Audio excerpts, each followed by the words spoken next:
Hello, my self Ranjan Kumar. आप सभी का स्वागत है ज्ञान विज्ञान के इस प्यारे से यूट्यूब चैनल में। आज हम लोग ह्यूमन फिजियोलॉजी का लास्ट चैप्टर यानी कि केमिकल कंट्रोल एंड कोऑर्डिनेशन देखेंगे, जिसमें हम लोग पढ़ेंगे कि हम अपने बॉडी को केमिकल के थ्रू यानी कि केमिकल के जगह पर आप कह सकते हैं हार्मोन के थ्रू हम अपने बॉडी को कैसे कंट्रोल करेंगे। इससे पहले जो पीछे वाले चैप्टर में पढ़े थे उसमें हम पढ़े थे न्यूरल कंट्रोल एंड कोऑर्डिनेशन, यानी कि हम नर्वस सिस्टम के थ्रू कैसे कंट्रोल करे थे करेंगे, जिसमें पढ़ेंगे न्यूरॉन्स पढ़े थे और ब्रेन पढ़े थे। तो आज हम लोग देखेंगे chemical control and coordination. Chapter बहुत सिंपल है, छोटू मोटू चैप्टर है, एकदम छोटा सा चैप्टर है। 1 डेढ़ घंटा का लेक्चर होगा, याद करने वाला चीज ज्यादा है, कुछ फंक्शन है उसको थोड़ा सा समझने वाला चीज है, नहीं तो जो हार्मोन निकल रहा है वो तो आपको याद करना ही पड़ेगा। तो चलिए चैप्टर की ओर चलते हैं। इससे पहले हम आपको कुछ बात बता देते हैं एक या ह्यूमन फिजियोलॉजी का सबसे अंतिम चैप्टर है। क्या है? सबसे अंत चैप्टर है, यानी कि लास्ट चैप्टर। ये कि दो क्वेश्चन दो के अप्रोक्स आ सकता है, दो क्वेश्चन अप्रोक्स एक दो वेरी करता है, आपका आ सकता है।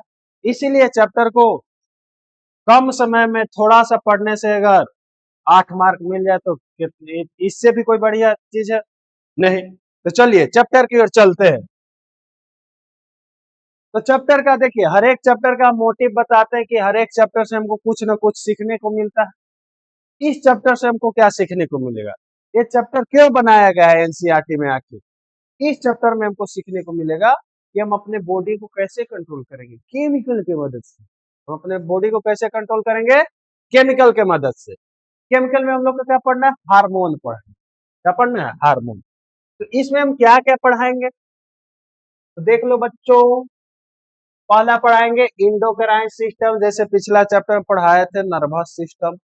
इंडोक्राइन सिस्टम पढ़ाएंगे, human endocrine system, hypothalamus, pituitary gland, pineal gland, hormones, और कुछ छोटा छोटा टॉपिक रहेगा जैसे थायराइड। थायराइड आपको हो गया, थायराइड पढ़ाएंगे। इसी में पढ़ाएंगे हाइपोथायराइडिज्म और हाइपरथायराइडिज्म। थाइमस पढ़ाएंगे, एड्रिनल ग्लैंड पढ़ाएंगे और पैंक्रियाज पढ़ाएंगे। देखिए इसमें से दो चीज हम पढ़ा चुके हैं पहले भी। पैंक्रियाज आपको पढ़ाए होंगे डाइजेशन में। इसमें हाइपोथैलेमस से भी छोटा मोटा हम ब्रेन वाले चैप्टर में पढ़ा दिए। टेस्टिस ओवरी तो ऐसे है, इसमें है, लेकिन डिटेल में पढ़ना है 12th, डिटेल में 12th में पढ़ना। उसके बाद पढ़ाएंगे hormone secrete bye non endocrine, मतलब ऐसा भी ग्लैंड है जो हार्मोन सीक्रेट करता है लेकिन उसको इंडोक्राइन ग्लैंड नहीं कहा जाता। टाइप्स ऑफ हार्मोन बताएंगे और हार्मोन रिसेप्टर बताएंगे। इतना ही में ही चैप्टर खत्म। चैप्टर 15 टॉपिक पढ़ना है। 15 टॉपिक एकदम मजेदार है बाबू, तो चलो धर के करते हैं। तो सबसे पहले हम आते हैं ग्लैंड। सबसे पहले क्या आएंगे? ग्लैंड। तो ग्लैंड हमको इस चैप्टर में पढ़ना है, दो ग्लैंड। एक पढ़ना है इंडोक्राइन ग्लैंड, एक पढ़ना है एक्सोक्राइन ग्लैंड। दो पढ़ना है, सिंपल जानते हैं, जिसको हेट्रोक्राइन ग्लैंड कहा जाता है या मिक्स ग्लैंड कहा जाता है अगर दोनों को मिला दिया जाए तो। तो पहला है एक्सोक्राइन ग्लैंड और दूसरा है इंडोक्राइन ग्लैंड। यही दो चीज है। तो सिंपल समझो, एक्सोक्राइन ग्लैंड और इंडोक्राइन ग्लैंड। एक्सोक्राइन ग्लैंड उसको हम कहते हैं जिसमें डक्ट होता है, जिसमें डक्ट प्रेजेंट, मतलब कुछ भी चीज अगर भेजना है तो हम एक पाइप के जरिए भेजेंगे, उसको हम बोलते हैं एक्सोक्राइन ग्लैंड। इंडोक्राइन ग्लैंड उसको बोलते हैं जो डक्ट लेस रहता है, जिसमें डक्ट नहीं है, पाइप नहीं, डायरेक्ट ब्लड में निकाल दो, उसको बोलते हैं इंडोक्राइन ग्लैंड। इसमें हम लोग के पढ़ेंगे हार्मोन। इसमें पढ़ेंगे बहुत सारा मटेरियल, जैसे जूस निकलता है। चलिए तो देख लीजिए डिफिनेशन। ए ग्लैंड डक्ट के साथ होती है। ये अपनी सिक्रेशन किसी सरफेस पर करता है। जैसे मान लो कि कोई भी मटेरियल निकाला तो डक्ट के थ्रू एक सरफेस पे निकालेगा। इसमें बाबू ये सब कुछ है ये नहीं है, ये डक्टलेस होते हैं। ये हार्मोन को सीधे ब्लड में निकालते हैं। सीधे किस में निकालते हैं? ब्लड में। ये ब्लड में निकालेंगे, ये सरफेस में निकालेंगे, जैसे क्योंकि इसमें पाइप है। जैसे sweet gland, sebaceous gland, sweet gland पसीना भी एक स्किन पर निकलता है। इसमें हाइपोथैलेमस बोलो, एड्रिनल ग्लैंड बोलो, बहुत सारा है, पैंक्रियाज है, टेस्टिस है, ओवरी है, बहुत सारा चीज। अब हम लोग को पढ़ना है इंडोक्राइन सिस्टम। जैसे न्यूरॉन्स पढ़ा के हम पढ़ाए थे नर्वस सिस्टम, वैसे ही इसमें भी पढ़ना है। इसमें बताओ, शरीर के अलग अलग हिस्सा में अलग अलग इंडोक्राइन ग्लैंड है, उसका टिश्यू है, सबको अगर मिला दे तो क्या हो जाएगा, इंडोक्राइन सिस्टम। तो शरीर के अलग अलग भाग में स्थित endocrine gland hormone producing tissue और सेल मिलकर इंडोक्राइन सिस्टम बनाते हैं। क्या डिफिनेशन सिंपल। शरीर के बाबू अलग अलग हिस्सा में, यहाँ पे हाइपोथैलेमस है, पिट्यूटरी है, पिनियल है, एड्रिनल है, थाइमस है, पैंक्रियाज है, टेस्टिस है, ओवरी है, सबको मिला दिए। कुछ ऐसा भी मिला है जो हार्मोन प्रोड्यूसिंग करता है टिश्यू, यानी कि इसी में ग्लैंड में ही सेल है, सबको मिला देंगे तो इंडोक्राइन सिस्टम बोलेंगे। यानी कि बोले group of endocrine gland and tissue and cell is called endocrine system. मतलब एक सिस्टम बनाने के लिए जो जैसे डाइजेस्टिव सिस्टम बनाने के लिए किस किस चीज की आवश्यकता पड़ती थी, तो sir alimentary canal, liver, pancreas, gall bladder, ये सब मिलके एक डाइजेस्टिव सिस्टम बनता। तो उसी प्रकार इंडोक्राइन ग्लैंड है, तुम ग्लैंड मिलाओगे तो इंडोक्राइन सिस्टम बन जाएगा। समझ में आ गया, सिंपल है। इस स्लाइड से किसी को कोई दिक्कत नहीं होनी चाहिए। तो हम लोग के इस चैप्टर में पढ़ना है इंडोक्राइन सिस्टम। इस चैप्टर में क्या पढ़ना है, इंडोक्राइन सिस्टम। तो इंडोक्राइन सिस्टम में हम लोग के पढ़ना है हार्मोन। जैसे हार्मोन निकालेंगे तो हार्मोन के बारे में बेसिक बेसिक चीज हो जाए। देखो, एक शुरुआत में पढ़ा रहे, एक अंत में भी थोड़ा सा जब हम हार्मोन का रिसेप्टर बताएंगे ना, तो थोड़ा सा हार्मोन के फिर से हम रिकॉल करवा देंगे। तो हार्मोन पढ़ना है, तो हार्मोन क्लास 10वां में भी, क्लास 10th में अगर आप लोग पढ़े होंगे तो याद होगा कि हार्मोन एक क्या है, नॉन न्यूट्रिएंट है। मतलब हार्मोन से हमको एनर्जी नहीं मिलता है, इसीलिए हम इसको क्या बोलते हैं, हार्मोन एक नॉन न्यूट्रिएंट है। क्या है, नॉन न्यूट्रिएंट है। और एक इंटरसेलुलर केमिकल मैसेंजर है, इंटरसेलुलर केमिकल मैसेंजर, जो किसी विशेष स्टिमुलस के जवाब में बनता है। मान लो कि कुछ शरीर में हुआ, चाहे कुछ करवाना है, इसको एग्जाम्पल के तौर पर ऐसे समझो। मान लो कि तुम्हारे शरीर में ग्लूकोज लेवल बढ़ गया, ग्लूकोज ग्लूकोज लेवल बढ़ गया, तो ग्लूकोज लेवल को कम करने के लिए क्या करेगा, शरीर इंसुलिन निकालेगा। शरीर क्या निकालेगा, इंसुलिन निकालेगा। इसी को बोलते हैं स्टिमुलस। मतलब नॉर्मल को हम चेंज करेंगे, उसी को स्टिमुलस। पिछला चैप्टर में बढ़िया सीखे। तो यहाँ पे लिखा है इंटरसेलुलर। देखो, केमिकल मतलब तुमको पता होगा, रासायनिक जो कोई पदार्थ होता है। मैसेंजर मतलब एक जगह से दूसरे ले जाने वाला, जो कैरियर बॉय है उसको मैसेंजर बोलते हैं। इंटरसेलुलर समझो, सेल ए और सेल बी, इन दोनों के बीच के हम गैप को बोलते हैं इंटरसेलुलर। इन दोनों बीच के गैप को क्या बोलते हैं, इंटरसेलुलर। इसको तुम ऐसे समझो, मान लो कि ए इंडोक्राइन ग्लैंड है, अभी है टारगेट सेल। ये क्या है, टारगेट सेल। अब यहां से हार्मोन निकला और जहां पे काम था वहां पे गया, तो इंडोक्राइन ग्लैंड से हार्मोन निकला और टारगेट सेल के पास गया। इन दोनों के बीच के गैप को हम बोलते हैं इंटरसेलुलर। क्या बोलते हैं, इंटरसेलुलर केमिकल मैसेंजर। केमिकल यानी कि हार्मोन जा रहा है, कुछ एक सिग्नल लेके जा रहा है कि भाई तुमको क्या करना है, इसीलिए मैसेंजर बोले इंटरसेलुलर मैसेंजर। क्या बोलेंगे, इंटरसेलुलर मैसेंजर। तो हार्मोन एक इंटरसेलुलर मैसेंजर होते हैं, जो किसी स्टिमुलस के जवाब में बनते हैं। ये नॉन न्यूट्रिएंट है, मतलब हार्मोन से तुमको एनर्जी नहीं मिलेगा। ये रक्त द्वारा कहाँ जाएंगे, टारगेट सेल पर। और ये थोड़ा सा मात्रा में निकलते हैं, यानी कि ट्रेस अमाउंट में, बहुत कम मात्रा में क्या निकलते हैं, बहुत कम मात्रा में। तो हार्मोन के बारे में दो तीन बात याद रखो। हार्मोन एक इंटरसेलुलर केमिकल मैसेंजर होते हैं, जो ये नॉन न्यूट्रिएंट होते हैं, जो निकल कर टारगेट सेल पर जाते हैं और बहुत थोड़ा निकलते हैं, यानी कि ट्रेस अमाउंट में एकदम छोटा सा निकलते हैं, चुरुआ भर जिसको कहते हैं कि चुरुआ भर दे देना, तो वही चुरुआ भर निकलता है। समझ में आ गया? अब देखो, हम स्टिमुलस दिए, इंडोक्राइन ग्लैंड के पास गया, ए रिलीज किया हार्मोन। ए रिलीज क्या किया? हार्मोन रिलीज किया। हार्मोन रिलीज होके चल गया बाबू ब्लड में। कहाँ चल गया? ब्लड में। ब्लड से कहाँ चल गया? टारगेट से। कहाँ चल गया? टारगेट से। तो 4 स्टेप हुआ। हम उत्तेजना दिए, इंडोक्राइन ग्लैंड के पास गया क्योंकि हार्मोन उसी के पास है, गया हार्मोन के पास, हार्मोन ने, इंडोक्राइन ग्लैंड ने हार्मोन निकाला, हार्मोन निकल के सीधे चल गया ब्लड, और ब्लड तो शरीर के हर एक हिस्सा में जा रहा है। ए ब्लड चल गया टारगेट सेल पर, यानी कि जहां पे काम है उसी को बोलते हैं टारगेट सेल, फिर अपना काम फंक्शन हो गया। अब देखो, इंडोक्राइन ग्लैंड और टारगेट सेल के बीच के ही गैप को हम बोलते हैं इंटरसेल्यूलर। इसको क्या बोलते हैं? इंटरसेल्यूलर। समझ में आ गया? चलिए, अब जैसा कि आप देख रहे हैं इंडोक्राइन सिस्टम में हम लोग के इतना चीज पढ़ना, इतना चीज में कौन कौन पढ़ना पढ़ना है, एक फिगर बना लेना एकदम बढ़िया से रंग बिरंगा जैसा हो, और अपना सब इंडोक्राइन ग्लैंड का नाम लिख लेना। सबसे पहला आएगा हाइपोथैलेमस, सबसे पहला क्या है? हाइपोथैलेमस।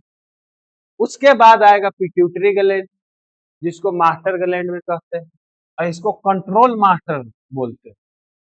ये एकरा कंट्रोल करता है पिट्यूटरी ग्लैंड को।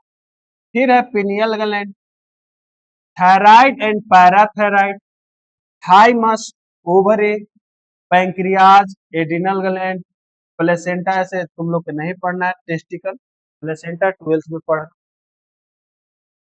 इतना है इंडोक्राइन ग्लैंड। अब इन सब को हम डिटेल में लाइन बाय लाइन, यानी कि 1 बाय 1 हम पढ़ेंगे। बेसिक बेसिक चीज जो तुम लोग क्लास 10th में ही जानता होगा कि क्या है। जैसे पिट्यूटरी ग्लैंड को हम बोलते हैं मास्टर ग्लैंड, पिट्यूटरी ग्लैंड को क्या बोलते हैं? Master gland. पिट्यूटरी ग्लैंड को हम बोलते हैं मास्टर ग्लैंड। ये मास्टर ग्लैंड कहा जाता है क्योंकि यह शरीर के अन्य सभी ग्लैंड को क्या करता है? कंट्रोल। क्लास 10वां में जानते हो कि पिट्यूटरी ग्लैंड जिसको हम बोलते हैं मास्टर ग्लैंड।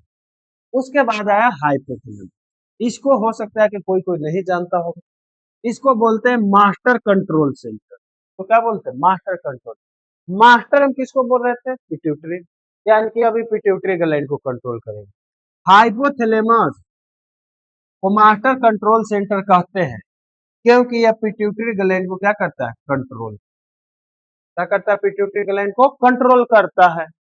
चलो, इतना चीज याद हो गया। पिट्यूटरी ग्लैंड को हम मास्टर ग्लैंड कहते हैं, और हाइपोथैलेमस को कहते हैं मास्टर कंट्रोल सेंटर, यानी कि पिट्यूटरी ग्लैंड को भी क्या करता है? कंट्रोल करता है। उसके बाद हम आते हैं हाइपोथैलेमस। उसके बाद क्या आते हैं हम? हाइपोथैलेमस। तो हाइपोथैलेमस के सबसे पहले हम पोजीशन, देखो हर एक चीज बताएंगे तो सबसे पहले उसका हम लोकेशन बताएंगे कि लोकेशन क्या होता है। तो जब हम ब्रेन पढ़ा रहे थे तो ब्रेन में हम क्या बताए? ब्रेन में क्या बताए थे कि फोर ब्रेन में 3 हिस्सा होता है। 3 हिस्सा बताया, सेरिबेलम, थैलेमस, हाइपोथैलेमस। थैलेमस और हाइपोथैलेमस को मिला के डाइंसेफेलोन बोल रहे थे, डाइंसेफेलोन बोल रहे थे।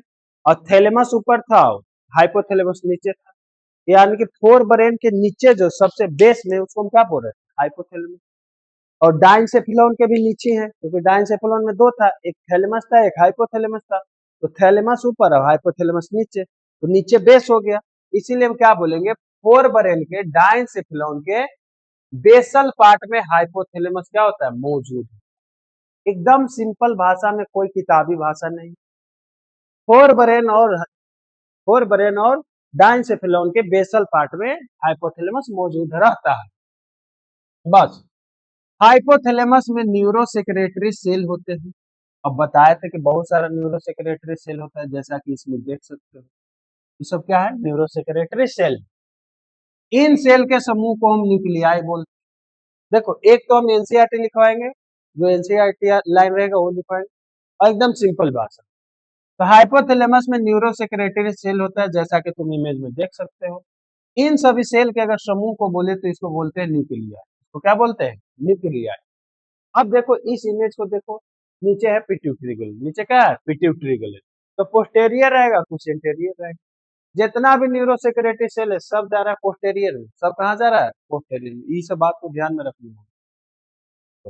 तो हाइपोथैलेमस में दो चीज बात, डायंसेफेलॉन के बेसल पार्ट में है, इसमें न्यूरो सेक्रेटरी सेल पाया जाता है, और इन सभी सेल के समूह को हम क्या बोलते हैं न्यूक्लियाई बोलते हैं। सेल के न्यूक्लियाई बोलते हैं। अब इसमें देख लो, जो देखो जो ब्लड वेसल है, blood vessel generally interior pituitary में देखने को मिलेगा। इसमें देखने को मिलेगा इंटीरियर पिट्यूटरी में। आपको पोस्टेरियर पिट्यूटरी में ब्लड सेल नहीं देखने को मिलेगा। इसलिए जो हाइपोथैलेमस होता है जनरली कंट्रोल करता है इंटीरियर पिट्यूटरी। इसको कंट्रोल करता है इंटीरियर पिट्यूटरी को, क्योंकि यहाँ से जो हार्मोन निकला, हार्मोन सीधे निकल के कहाँ आ रहा है इंटीरियर पिट्यूटरी, यानी इस साइड आ रहा है। इस साइड आ रहा है नहीं आ रहा है। ब्लड वेसल तुम देखो, ब्लड वेसल जितना भी है यही इधर ही ना है, दिखाई दे रहा है ना। हाँ चलिए, अब हम आते हैं हाइपोथैलेमस। तो हाइपोथैलेमस को सबसे तो बोले कि control master cell, master control cell, यानी कि पिट्यूटरी ग्लैंड को कंट्रोल करना है। तो क्वेश्चन आ जाएगा सर कौन से, कैसे हम कंट्रोल करेंगे। तो हाइपोथैलेमस पिट्यूटरी ग्लैंड को कंट्रोल करने के लिए दो हार्मोन का, कितना हार्मोन, दो हार्मोन। देखो सबसे पहले हाइपोथैलेमस ऐसे हार्मोन बनाता है, ऐसे हार्मोन बनाता है जो इंटीरियर पिट्यूटरी ग्लैंड में हार्मोन प्रोडक्शन को स्टिमुलेट या इनिबिट करते हैं। यानी कि सिंपल कह सकते हैं कि इंटीरियर पिट्यूटरी को यह ज्यादा कंट्रोल करता है। ये दो हार्मोन निकालेगा, पहला निकालेगा रिलीजिंग हार्मोन और दूसरा निकालेगा इनिबिटिंग हार्मोन। दो हार्मोन नाम याद रखो, हाइपोथैलेमस दो हार्मोन, एक रिलीजिंग हार्मोन एक इनिबिटिंग हार्मोन। रिलीजिंग हार्मोन क्या करेगा कि पिट्यूटरी हार्मोन के सिक्रेशन को उत्तेजित करेगा, यानी कि पिट्यूटरी ग्लैंड से जो भी हार्मोन निकलेंगे उसको और स्टिमुलेट करेगा कि बाबू लिख लो और लिख लो, लिख लो, मोटिवेट करेगा, लिख लो, जाओ काम करो। और यही इनिबिटिंग हार्मोन क्या करेगा कि पिट्यूटरी हार्मोन के सिक्रेशन को रोकता है। इसको क्या करता है, रोकता है। एक बढ़ा रहा है, एक रोक रहा है, मतलब एक दूसरे को उल्टा है। काम करवाना है तो यही करवा रहा है, रोकना भी है तो यही रोक रहा है। इसी को तो कंट्रोल बोलते हैं। जो तुम्हारे हाथ में, निकलवाना है तो बोलो, निकालवाना है नहीं निकलवाना है तो रोको। इसीलिए इसको बोलते हैं मास्टर कंट्रोल से। समझ में आ गया। यानी कि हाइपोथैलेमस अपने रिलीजिंग एंड इनिबिटिंग हार्मोन को पोर्टल सर्कुलेटरी सिस्टम द्वारा एंटीरियर पिट्यूटरी तक क्या करता है, पहुंचाता है। जबकि पोस्टेरियर पिट्यूटरी सीधे न्यूरल कंट्रोल में रहता है। पोस्टेरियर पिट्यूटरी को कंट्रोल करता है लेकिन हार्मोन के थ्रू नहीं करता है, नर्वस सिस्टम के थ्रू। इसके थ्रू करता है, नर्वस सिस्टम के थ्रू। तो यहां तक किसी को कोई दिक्कत, देखो हाइपोथैलेमस काम देना है तो रिलीजिंग हार्मोन, इंटीरियर पिट्यूटरी को जाएगा टारगेट सेल पर। नहीं करना है तो इंटीरियर पिट्यूटरी को माना कर देगा, इनिबिटिंग हार्मोन। समझ में आ गया, दो हार्मोन निकला, रिलीजिंग इनिबिटिंग। काम करवाना है तो आगे जाएगा, नहीं करना है तो रोक।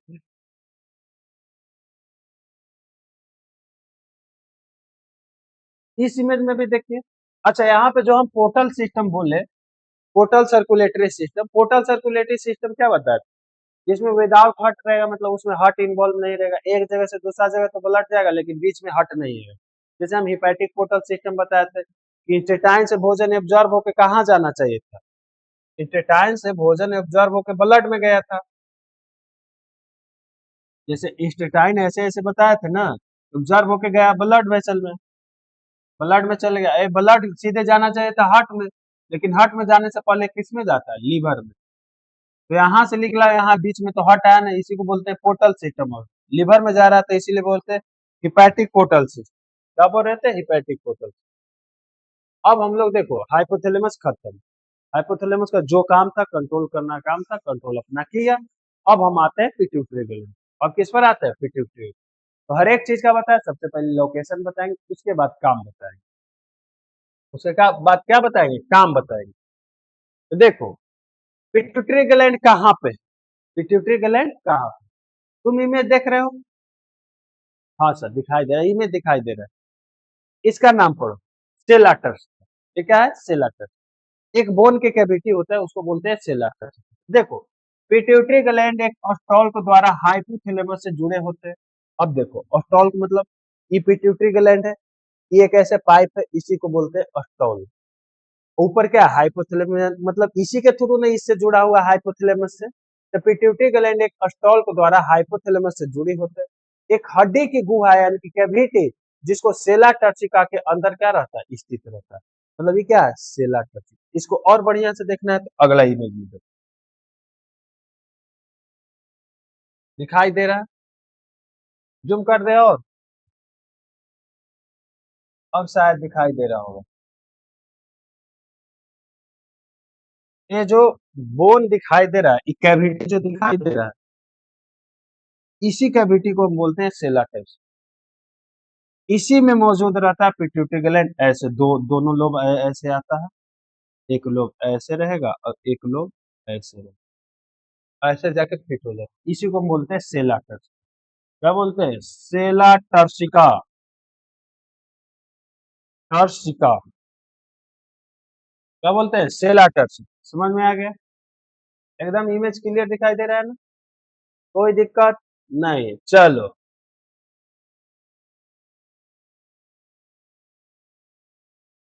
समझ में आ गया। चलिए, अब हम लोग आपको पढ़ाते हैं स्ट्रक्चर के बारे में, थोड़ा सा हमें देख लीजिए। हम पढ़ेंगे पिट्यूटरी ग्लैंड में दो तीन पार्ट पढ़ेंगे। दो तीन पार्ट में देखो क्या क्या रहे। देखो, ऊपर है हाइपोथैलेमस, इसको तो बोले पिट्यूटरी स्टॉल, इसको क्या बोले, पिट्यूटरी स्टॉल। अब देखो, ये जो आपको यहाँ से ब्लू वाला लाइन दिखाई दे रहा है, इसको देखना ध्यान से, दिखाई दे रहा है ब्लू, इसको बोलते हैं पार्स ट्यूबरेलिस। क्या बोलते हैं, पार्स ट्यूबरेलिस। इस लाल वाले जो सबसे बड़ा हिस्सा है, इसको बोलते हैं पार्स डिस्टेलिस। इसको क्या बोलते हैं, पार्स डिस्टेलिस। और जो ये बीच में दिखाई दे रहा है, ये वाला, इसको बोलते हैं पार्स इंटरमीडिया। इसको क्या बोलते हैं, पार्स इंटरमीडिया। इधर वाला तो है पोस्टेरियर पिट्यूटरी, इधर वाला क्या है, पोस्टेरियर पिट्यूटरी। इंटीरियर पिट्यूटरी में तीन भाग। जो सबसे ऊपर वाला है, इसको बोले पार्स ट्यूबरेलिस। पार्स क्या है, ट्यूबरेलिस। इसको बोलेंगे पार्स डिस्टेलिस, जो सबसे बड़ा वाला हिस्सा है।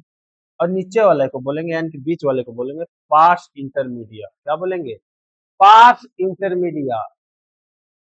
क्या बोलेंगे, पार्स इंटरमीडिया। तीनों मिला देंगे तो इंटीरियर पिट्यूटरी स्ट्रक्चर आपको याद रखना पड़ेगा। जिस अब हम लोग पढ़ते हैं सबका डिटेल। क्या पढ़ते हैं, सबका डिटेल। पोस्टेरियर पहले पिट्यूटरी के बारे में देख लो, हाइपोथैलेमस देख लो थोड़ा सा। यह हाइपोथैलेमस न्यूरॉन के एक्सॉन टर्मिनल से क्या होता है, सजोता है। नहीं, वही सजोता है, मतलब मिलता है, मिलता है। यहाँ पे हार्मोन का स्टोरेज रिलीज होता है। यह है हाइपोथैलेमस, हाइपोथैलेमिक न्यूरॉन। अब देखो, ये ज्यादा इंपॉर्टेंट है, मेन हम लोग के पढ़ना है इंटीरियर पिट्यूटरी। पोस्टेरियर पिट्यूटरी कुछ खास नहीं, हम लोग के एनसीईआरटी में दिले हैं। इंटीरियर पिट्यूटरी के बारे में तो इंटीरियर पिट्यूटरी में देखो, इंटीरियर पिट्यूटरी को सबसे पहले तो एडिनोफाइसिस कहते हैं। क्या बोलते हैं, एडिनोफाइसिस। पोस्टेरियर पिट्यूटरी का भी बताएंगे, इसको क्या बोलेंगे, एडिनोफाइसिस। यह दो हिस्सों से मिलकर बना है, पहला पास डिस्टेलिस और पास इंटरमीडिया। हम तीन बताए, हम कितना बताए, तीन। देखो, लेकिन यहाँ पे एनसीईआरटी के अनुसार दो, हम तीन बताए थे, पास ट्यूबरेलिस, पास डिस्टेलिस, पास इंटरमीडिया। लेकिन एनसीईआरटी में क्या लिखा है, पास डिस्टेलिस और पास इंटरमीडिया।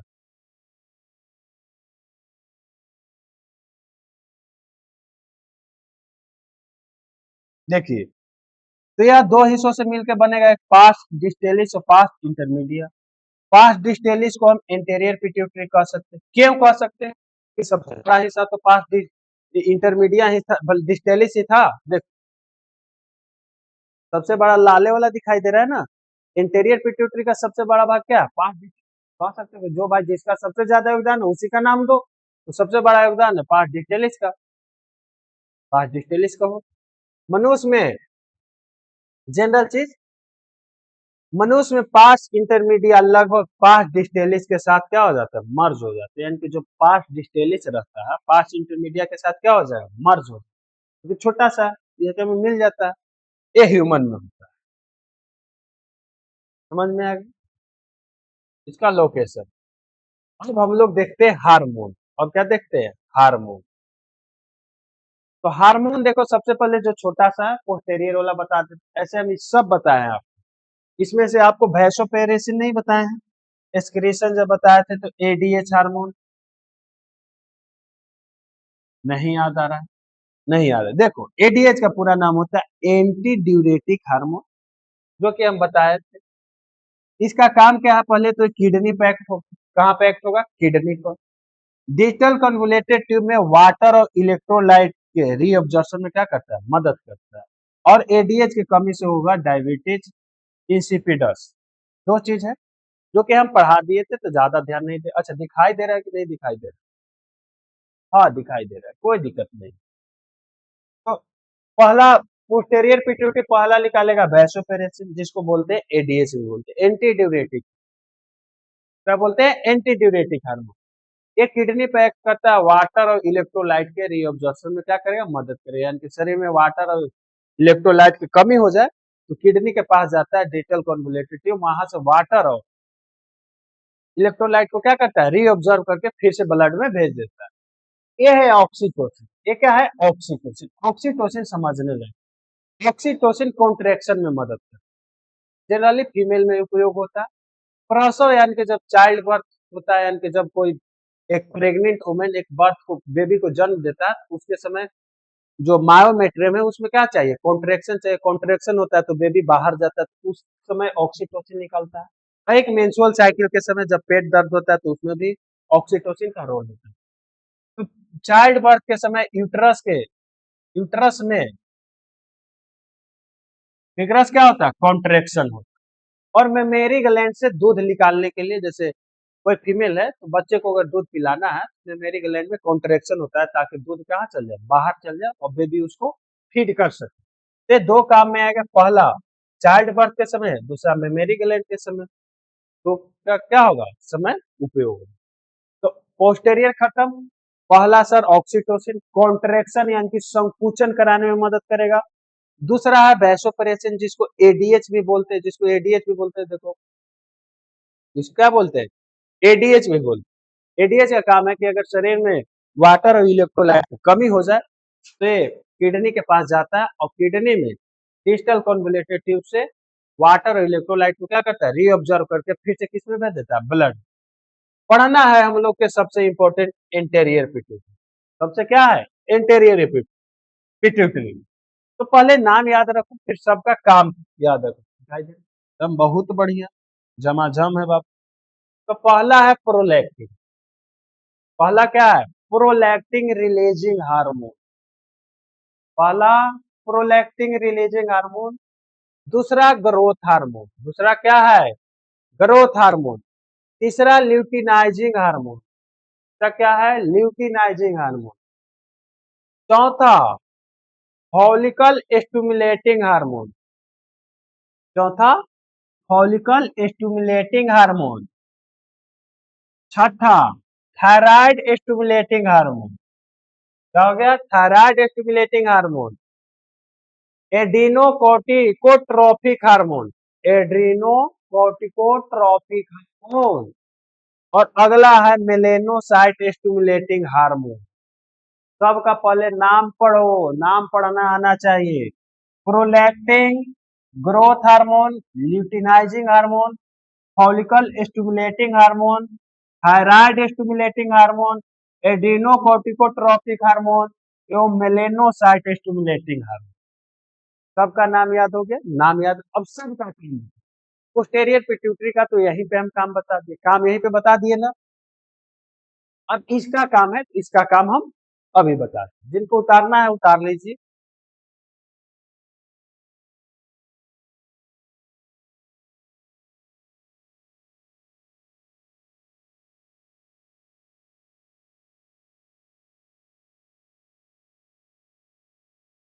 अब देखिए, शुरुआत हम करते हैं ग्रोथ हार्मोन। शुरुआत किससे करेंगे? ग्रोथ। देखो शरीर को कंट्रोल करना है, नाम था केमिकल कंट्रोल एंड कोऑर्डिनेशन। तो कंट्रोल करना है, इसको सोच के तो कंट्रोल करेंगे नहीं, केमिकल की मदद से करना है। ये तो नहीं कि सोच लिया हाँ भाई हमको हाइट बढ़ जाए, हाइट बढ़े ना, ऐसा ना है बाबू। ये करेगा केमिकल, हार्मोन करेगा। हार्मोन में हाइट को कंट्रोल करना जो करता है उसको बोलते हैं ग्रोथ। उसको क्या बोलते हैं? Growth hormone. तो ग्रोथ हार्मोन सबसे पहले क्या करेगा? हाइट को कंट्रोल करेगा। इसका क्या काम है? हाइट को कंट्रोल करना। तो यह शरीर के वृद्धि यानी कि ग्रोथ को क्या करता है? नियंत्रित करता है। जीएच का रिलीज हाइपोथैलेमस द्वारा सीक्रेट हार्मोन से कंट्रोल होता है। अब देखो, ये तो नहीं है कि एक एज के बाद भी हाइट बढ़ते चल जाएगा, नहीं, क्योंकि ग्रोथ हार्मोन रिलीज नहीं हो। तो जब तक एज है बढ़ने के लिए, जब तक हाइपोथैलेमस ग्रोथ हार्मोन को कंट्रोल कर ले, हाँ भाई लिख लो लिख लो लिख लो लिख लो लिख लो, अब इसका समय खत्म हो गया, अब ग्रोथ हार्मोन को बंद कर दो। ग्रोथ हार्मोन को क्या कर दो? बंद कर दो। तो ये कौन कंट्रोल करेगा? हाइपोथैलेमस। हाइट किसके चलते बढ़ रहा है? ग्रोथ हार्मोन के। हाइट किसके चलते बढ़ रहा है? ग्रोथ हार्मोन के चलते।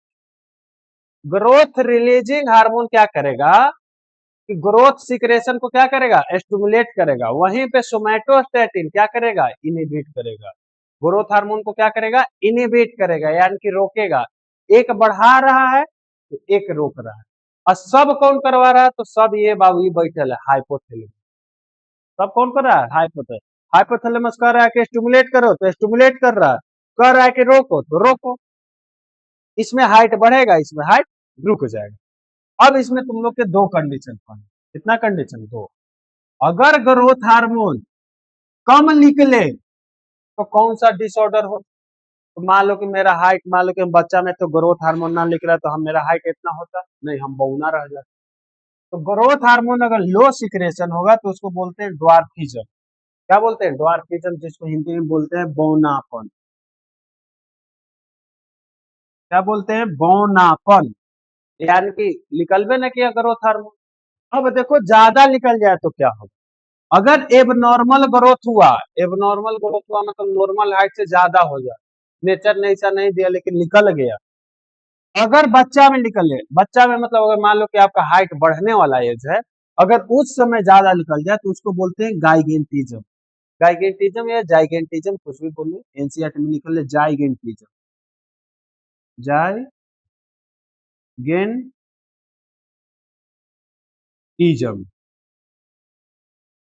जाइगेंटिज्म, अगर बच्चा में ग्रोथ हार्मोन ज्यादा निकल जाए तो उसको बोलते हैं जाइगेंटिज्म। अब मान लो कि किसी व्यक्ति का हाइट एकदम बढ़िया से रुक गया, अब मान लो कि उसका अडल्ट में 20 साल तक एज नॉर्मल बढ़ता है, 20-22 साल तक। अब मान लो कि 30 साल के बाद फिर से ग्रोथ हार्मोन निकले लगे, उसको बोलते हैं एक्रोमीगेली। उसको क्या बोलते हैं? एक्रोमीगेली। यानी कि जब ग्रोथ हार्मोन अडल्ट में निकले, एक युवा में निकले, उसको बोलते हैं एक्रोमीगेली। उसको क्या बोलते हैं? एक्रोमीगेली। उसको क्या बोलेंगे? एक्रोमीगेली। तो सब का हम पिक्चर दिखा देते हैं, देख लो। पौना को दिखाते हैं तो देखो, ये दिखाई दे रहा है, इसको बोलते हैं ड्वार्फिज्म। इसको क्या बोलेंगे? ड्वार्फिज्म। इसमें ग्रोथ हार्मोन नहीं निकला, सब देखते इसमें क्या दिखाई दे रहा है? बौना दिखाई दे रहा। इसमें देखो, इस इमेज को देखो, इसको बोलते हैं हम क्या बोलेंगे? गाइगेंटिज्म। इसको क्या बोलेंगे? गाइगेंटिज्म, क्योंकि इसका चाइल्ड में यानी कि जब बढ़ने वाला है तभी इसका हार्मोन क्या निकला था? ज्यादा निकल गया तो हाइट नॉर्मल बढ़ गया। खली के तुम नाम जानते होगे, ये सब WWE के खिलाड़ी हैं। इन सब का क्या हुआ कि जब एज हो गया, एज खत्म हो गया, तब जाके ग्रोथ हार्मोन निकला। इसमें क्या होता है कि जो दाढ़ी वाला पार्ट है टुड्डी आगे निकल जाता है। क्या निकल जाएगा? आगे। देख रहे हो? गर्दन ऐसे छोटा गर्दन रह जाएगा, देखो गर्दन इसका भी छोटा है, इसका भी, इसका तो है ही नहीं। तो फेस का स्ट्रक्चर में थोड़ा सा चेंज हो जाता है, फेस का स्ट्रक्चर में थोड़ा सा चेंज हो जाता है। देखो, इसको बोलते हैं हम जाइगेंटिज्म। गाइगेंटिज्म। इसको बोलेंगे एक्रोमेगेली। इसको बोलेंगे ड्वार्फिज्म। इसको बोलेंगे ड्वार्फिज्म। इसको क्या बोलेंगे? ड्वार्फ। ये बौना है, इसका भी हाइट अडल्ट में बढ़ा, जब सियान हो गया इसका हाइट एक बार रुक गया फिर से बढ़ने लगे। ये बड़ा हुआ चाइल्डहुड। चाइल्डहुड यानी कि बच्चा में ही बढ़ गया। तीनों समझ में आ गया? जी सर, एकदम समझ में आ गई। आ गई तो आगे बढ़ो। अब हम लोग पढ़ते हैं ल्यूटिनाइजिंग। अब क्या पढ़ते हैं? ल्यूटिनाइजिंग। तो ल्यूटिनाइजिंग हार्मोन मेल और फीमेल दोनों में होता है। मेल एंड फीमेल दोनों में होता है। पहले मेल में रोल देख लो, फीमेल में रोल देख लो। मेल में क्या करेगा कि ये जाएगा लीडिंग सेल के पास। किसके पास जाएगा? लीडिंग सेल के पास जाएगा। लीडिंग सेल के पास गया और इसको स्टिमुलेट करके क्या बनाएगा? टेस्टोस्टेरोन। तो पूछेगा कि लीडिंग ल्यूटिनाइजिंग हार्मोन मेल में क्या करता है? तो मेल में जाएगा लीडिंग सेल के पास, लीडिंग सेल को स्टिमुलेट करेगा और टेस्टोस्टेरोन हार्मोन को बनवाएगा। यानी कि सिंपल कह सकते हो कि एलएच मेल में टेस्टोस्टेरोन हार्मोन बनवाता है। क्या बनवाता है? Testosterone hormone. और सेकेंडरी सेक्सुअल कैरेक्टर जैसे दाढ़ी, मूछ, भारी आवाज को क्या करता है? रेगुलेट करता है। तो टेस्टोस्टेरोन है बाबू तो तुम्हारा स्पर्म मेचुरेशन में तो मदद करेगा, क्योंकि टेस्टोस्टेरोन ही तो स्पर्म बनवा रहा है। मदद जो मेचुरेशन करने में जो मदद कर रहा है, कौन कर रहा है? टेस्टोस्टेरोन कर रहा है। तो दो तीन काम याद रखो ल्यूटिनाइजिंग हार्मोन का मेल में। पहला, लीडिंग सेल के पास जाके क्या बनाएगा? लीडिंग सेल के पास जाके बनवाएगा टेस्टोस्टेरोन हार्मोन। टेस्टोस्टेरोन हार्मोन के चलते तुम्हारा स्पर्म मैच्योर होगा और दाढ़ी, मूछ, भारी आवाज को क्या करेगा? रेगुलेट। क्योंकि एक मेल का सेकेंडरी सेक्सुअल करेक्टर। यही फीमेल में क्या काम करेगा? ल्यूटिनाइजिंग हार्मोन ग्राफियन फॉलिकल को मेचुरेशन के बाद एवोल्यूशन को क्या करता है? इंड्यूस करता है। यानी कि जब एलएच की मात्रा बढ़ेगा तो ओवल्यूशन होता है 14वां। ओवल्यूशन के बाद कॉर्पस ल्यूटियम को क्या करता है? कॉर्पस ल्यूटियम फॉर्मेशन में क्या करता है? मदद करता है। देखो, ग्राफियन फॉलिकल के समय ग्राफियन फॉलिकल मेच्योर हो गया, उसके बाद ओवल्यूशन होता है। अब ग्राफियन फॉलिकल किस में चेंज हो जाता है? तो कॉर्पस ल्यूटियम में। किसमें चेंज हो जाता है? Corpus luteum. चेंज करने में कौन मदद करेगा? ए बाबू, ल्यूटिनाइजिंग। और कॉर्पस ल्यूटियम से प्रोजेस्टेरोन सिक्रेशन को क्या करता है? मेंटेन रखता है। तो दो काम, ग्राफियन फॉलिकल से कॉर्पस ल्यूटियम में। अब जब कॉर्पस ल्यूटियम बन गया तो प्रोजेस्टेरोन हार्मोन के सिक्रेशन में क्या करेगा? मदद करेगा या मेंटेन कर सकता। दो चीज काम समझ में आ गया, सिंपल सिंपल कि फीमेल में। अब आएगा फॉलिकल स्टिमुलेटिंग हार्मोन। अगला क्या है? फॉलिकल स्टिमुलेटिंग हार्मोन, यानी कि एफएसएच। तो पहला मेल में, मेल के जाएगा सर्टोली सेल को क्या करता है? स्टिमुलेट करता है और स्पर्मेटोजेनेसिस में क्या करता है? मदद करता है। यानी कि स्पर्म बनने में मदद करेगा। देखो, एलएच क्या था? Luteinizing hormone. ल्यूटिनाइजिंग हार्मोन कर रहा था कि टेस्टोस्टेरोन बना रहा था, स्पर्म के मेच्योर यानी कि परिपक्व करने में मदद कर रहा था। ये स्पर्म के बनाने में मदद करेगा। ये स्पर्म के क्या करेगा? बनाने में मदद करेगा। यानी एफएसएच स्पर्म को बनाने में मदद करता है। ईमेल में काम है। फीमेल में देखो, ओवरी में ओवेरियन फॉलिकल के ग्रोथ और मेचुरेशन को stimulate. Follicle, primary follicle, secondary follicle, tertiary follicle, उसके बाद आता है ग्राफियन फॉलिकल। ग्राफियन फॉलिकल तक ये मदद करेगा। यानी कि फॉलिकल है जो अंडाणु है, उसको विकसित करने में कौन मदद करेगा? एफएस। और फॉलिकल सेल द्वारा एस्ट्रोजन सिक्रेशन को क्या करता है? मदद करता है। एलएच क्या कर रहा था? एलएच कर रहा था प्रोजेस्टेरोन, और एफएसएच क्या कर रहा है? एस्ट्रोजन। किसको कर रहा है? एस्ट्रोजन। ये ग्राफियन फॉलिकल को कॉर्पस ल्यूटियम में चेंज कर रहा था। आई ग्राफियन फॉलिकल बनाता है, यानी कि primary follicle, secondary follicle, tertiary, उसके बाद ग्राफियन फॉलिकल। समझ में आ गया? सिंपल सिंपल काम। उसके बाद हम आते हैं इंटीरियर पिट्यूटरी। ये रेगुलेशन। देखो, रेगुलेशन क्या है कि अगर रिलीजिंग हार्मोन आएगा, अगर रिलीजिंग हार्मोन आएगा तो पॉजिटिव फीडबैक देगा, और इनहिबिटिंग हार्मोन आएगा तो निगेटिव फीडबैक देगा।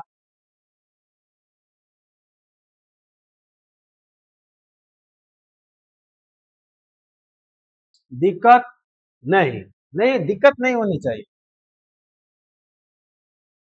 अब हम लोग आते हैं पिट्यूटरी हार्मोन।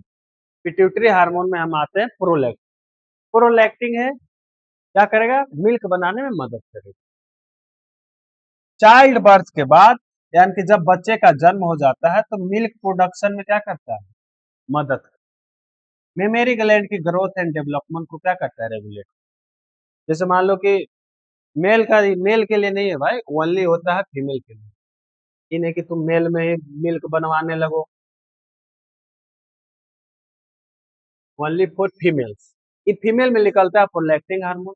क्या करेगा कि मिल्क प्रोडक्शन यानी कि दूध बनाने में मदद करेगा। और जब दूध बनेगा तो मेमरी ग्लैंड की डेवलपमेंट क्या करेगा, मदद करेगा, डेवलपमेंट में क्या करेगा, मदद करेगा। उसके बाद आया मेलेनोसाइट स्टिमुलेटिंग हार्मोन। उसके बाद क्या है, मेलेनोसाइट स्टिमुलेटिंग हार्मोन। यह मेलेनोसाइट मेलानिन युक्त सेल पर क्या करेगा, एक्ट करेगा। यानी कि ये बाबू तुमको करेगा गोरा और करिया। किसी भी व्यक्ति चाहे किसी भी ऑर्गेनिज्म का कलर जो डिसाइड करेगा कि किस ऑर्गेनिज्म का कौन सा कलर होगा, ये कौन डिसाइड करेगा, मेलेनोसाइट स्टिमुलेटिंग हार्मोन। कौन डिसाइड करेगा, मेलेनोसाइट स्टिमुलेटिंग हार्मोन। इसका मुख्य कार्य त्वचा का पिगमेंटेशन को रेगुलेट करना, पिगमेंट यानी कि कलर को रेगुलेट करना है। मेलानिन की मात्रा बढ़ने पर त्वचा गहरी हो जाता है, कलुआ हो जाता है, और घटने पर वह गोरा हो जाता है, गोरा चिट्टा। जैसे तुम लोग नहीं हो, तुम लोग के कलुआ आदमी हो, तुम लोग क्या हो, तुम लोग में मेलेनोसाइट ज्यादा है, ज्यादा निकल गया। देखो ज्यादा निकल गया तो ये तो भाई फायदा में कुछ चीज मिला, कुछ चीज मिला ना तुमको, मेलेनोसाइट ज्यादा मिला तो तुम ज्यादा करिए, इस लोग को कम मिला बेचारा को तो गोर हो गया। क्या हो गया, गोर हो गया। अब देखते हैं इसमें भी कुछ डिसऑर्डर होते हैं।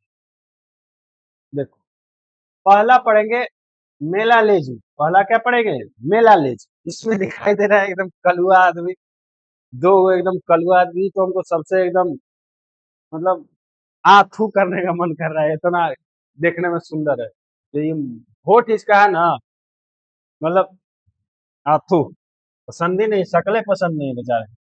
मेलानिज्म एक बायोलॉजिकल फेनोमेना है जिसमें किसी जीव के शरीर में मेलानिन पिगमेंट की मात्रा क्या हो जाता है, ज्यादा बन जाती है, जिससे व्यक्ति ऐसा कलुआ दिखाई देगा। अब ये तो बेचारा, ये तो कुछ ज्यादा कलु, कोयला भी बेकार है, एक सामने फीका पड़ जाएगा। मेलानिज्म क्या होता है कि जिसमें मेलेनोसाइट रिलीजिंग हार्मोन ज्यादा निकल जाए, जिससे आदमी करिया हो जाए। करिया वर्ड ज्यादा बढ़िया नहीं, डार्क कर सकते हो, डार्क हो जाए। डार्क है हिंदी में, करिया बोलो नहीं यार, मतलब समझ रहे हो ना कि करिया गोरा कलुआ, बस इतना ही है भाई। देख भी रहा है इसका। चलो आगे देखो, एल्वेनिज। उसमें ज्यादा निकल गया तो इसमें निकलवे नहीं करेगा। ये है बाबू भूरा बाल, भूरा बाल, भूरा चेहरा सब हो जाएगा। एल्वेनिज्म इसको बोलते हैं, मेलानिज्म के जस्ट उल्टा एल्वेनिज्म। इसमें मेलानिन पिगमेंट बिल्कुल नहीं बनता है, जिससे त्वचा, बाल, हेयर, आंखें सब क्या हो जाएगा, सफेद हो जाएगा, ऐसा दिखाई देगा। पहले वाले को एल्बिनिज्म बोले, पहले वाले को मेलानिज्म बोले थे, इसको क्या बोलेंगे, एल्बिनिज्म। उसमें ज्यादा निकलेगा, इसमें कम निकलेगा। इसमें क्या निकलेगा, कम निकलेगा। अब हम लोग आते हैं एडिनोकोर्टिकोट्रोपिक हार्मोन, एसीटीएच। एसीटीएच बाबू है, क्या है एसीटीएच, एडिनोकोर्टिकोट्रोपिक हार्मोन। क्या है, एडिनोकोर्टिकोट्रोपिक हार्मोन। एडिनोकोर्टिकोट्रोपिक हार्मोन देखो कंट्रोल तो करेगा हाइपोथैलेमस, क्योंकि इंटीरियर पिट्यूटरी से निकल रहा है बाबू, तो कंट्रोल करेगा तो हाइपोथैलेमस। हाइपोथैलेमस पहले निकाला कॉर्टिकोट्रॉपिन रिलीजिंग हार्मोन, अगर इनहिबिटिंग निकाल देता तो रोक देता, तो रिलीजिंग अभी निकाला, तो कॉर्टिकोट्रॉपिन रिलीजिंग हार्मोन निकल के गया एंटीरियर पिट्यूटरी के पास। निकल के कहा गया, एंटीरियर पिट्यूटरी। ये निकाला एसीटीएच यानी कि एडिनो कॉर्टिकोट्रॉपिक हार्मोन, जिसको एसीटीएच बोलते हैं। ये कौन निकाला, एंटीरियर पिट्यूटरी। ये जब निकाला तो ये गया एड्रिनल कॉर्टेक्स के पास। एड्रिनल में दो भाग होता है, एड्रिनल कॉर्टेक्स में गया, एड्रिनल कॉर्टेक्स के पास गया तो ये निकाला ग्लूकोकॉर्टिकॉइड। क्या निकाला, ग्लूकोकॉर्टिकॉइड, जिसको मेनली क्या निकाला उसमें, कॉर्टिसोल। अब जब ग्लूकोकॉर्टिकॉइड या कॉर्टिसोल निकला तो वो क्या किया, ग्लूकोज मेटाबॉलिज्म को रेगुलेट किया, यानी ग्लूकोज को तोड़ना है, क्या करना है, ग्लूकोज से क्या बनाना है उसको रेगुलेट कर रहा है। स्ट्रेस हार्मोन कर रहा है, स्ट्रेस हार्मोन को क्या, स्ट्रेस रिस्पॉन्स कर रहा है। एंटी इंफ्लामेटरी इफेक्ट दिखा रहा है। प्रोटीन एंड फैट मेटाबॉलिज्म को क्या कर रहा है, रेगुलेट कर रहा है। यानी कि तीन गो ग्लूकोज प्रोटीन फैट तीनों को रेगुलेट कर रहा है, स्ट्रेस को रिस्पॉन्स कर रहा है, एंटी इंफ्लामेटरी इफेक्ट दिखा रहा है।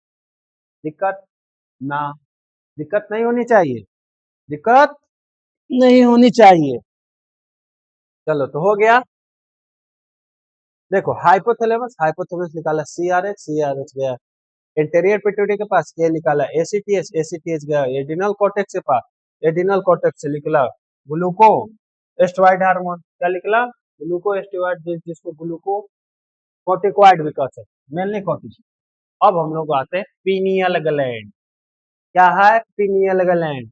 अब तुमको सोना है कि जागना है? सर इतना पढ़ लिए नींद आ रहा है, तो सोना है या जागना है तो कंट्रोल करेगा ये, यानी कि सर्काडियम क्या करता है, सर्काडियम रिदम को क्या करता है, कंट्रोल करता है। तो अगला है पिनियल ग्लैंड। पिनियल के बारे में छोटा मोटा वर्ड बता देते, कहाँ से लिया गया, एनसीईआरटी में दिया।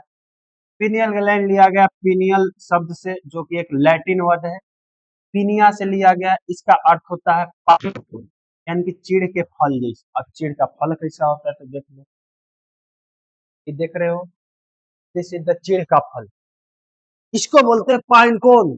इसको क्या बोलते हैं, पाइन कोन। तुम लोग नहीं देखोगे, गरीब आदमी हो, ऐसे हम भी नहीं देखे, हम भी गरीबे हैं, ऐसा कोई खास बात नहीं। तो पाइन कोन से लिया गया है, साइज पी जैसा होगा, मटर जैसा होगा। इसमें देखो एक छोटे सा यहाँ पे वो मटर रख दो, हो गया। लोकेशन फोर ब्रेन के डॉर्सल साइड पे है। फोर ब्रेन, अब देखो फोर ब्रेन कौन कहते हैं, तो फोर ब्रेन आगे वाला, ये सब क्या है फोर ब्रेन, इसको बोलते हैं सेरिबरम, क्या बोलते हैं। वेंट्रल आगे हो तो पीछे हो जाएगा डॉर्सल, तो डॉर्सल साइड में है। क्या करेगा, मेलानिन का सिक्रेशन करेगा, भले मेलाटोनिन का सिक्रेशन करेगा, तो करेगा मेलाटोनिन, इसको करेगा मेलाटोनिन का सिक्रेशन करेगा। अब इसका कुछ काम देख लो, क्या देख लो, काम देख लो। काम में क्या क्या है,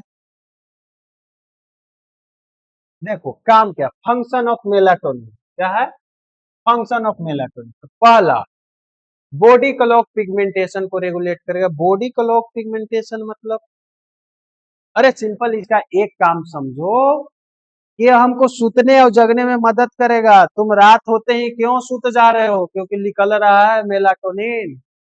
सुबह होते हुए क्यों जग जा रहे हो, क्योंकि मेलाटोनिन कम निकल रहा है, यानी कि सोने जागने में क्या करेगा, मेंटेन करेगा। कुछ मेंस्ट्रुअल साइकिल को भी करता है, बॉडी डिफेंस में काम करता है, मेटाबॉलिज्म एंड बॉडी टेम्परेचर में डाययूरेनल रिदम में काम करता है, यानी कि नींद को रेगुलेट करता है। सिंपल एक वर्ड में कहो तो नींद को रेगुलेट करता है। तो पूछेगा कि नींद को कौन सा हार्मोन रेगुलेट कर रहा है, तो मेलाटोनिन। कौन कर रहा है, मेलाटोनिन। एंटीऑक्सीडेंट की तरह काम करता है, इम्यून सिस्टम को सपोर्ट करता है, रिप्रोडक्टिव फंक्शन को इन्फ्लुएंस करता है, जैसे मेंस्ट्रुअल साइकिल। समझ में आ गया। अब देखो ये हम बताते कि रात में कैसे नींद आता है बाबू, दिन में कैसे, तो देखो ये एक फंक्शन पर काम करता है। जब लाइट रहेगा, जब तुम्हारे आंख के सामने लाइट रहेगा, आंख के सामने लाइट रहेगा तो मेलाटोनिन कम निकलेगा। सूरज के प्रकाश है तो इनिबिशन दिखा रहा है, मतलब मेलाटोनिन नहीं निकलेगा। यही जब रात हो रहा है, इनकी चंदा मामा दिखाई देने लगे, स्टूमुलेट कर रहा है, स्टूमुलेट कर रहा है पिनियल ग्लैंड को, तो पिनियल ग्लैंड निकालेगा मेलाटोनिन। तो रात के लाइट नहीं रहता, नहीं निकलता, स्टूमुलेट किया, मेलाटोनिन निकला, तो समझ में आ गई।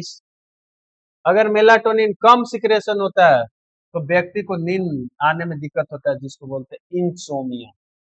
इंसोम्निया, इसको क्या बोलते हैं, इंसोम्निया। तुम लोग में नहीं है लेकिन इंसोम्निया देख लो, नींद जब किसी व्यक्ति को नहीं आता है, यानी कि जब मेलाटोनिन नहीं निकले। देखो ऐसे बहुत सा कारण हो सकता है, लेकिन अगर मेलाटोनिन के कारण नींद नहीं आ रहा तो उसको बोलेंगे इंसोम्निया। अब बाबू आया थायराइड ग्लैंड। अब क्या आया, थायराइड ग्लैंड। अब आया थायराइड ग्लैंड। तो थायराइड ग्लैंड में तुम लोग पढ़े होगे, 10वें में पढ़े होगे, यहाँ पे रहा है बाबू। यहाँ पे थायराइड ग्लैंड है, जिसको खुल जाता है, जिसको बोला था घेंगा रोग। इसको क्या बोल रहे थे, घेंगा रोग।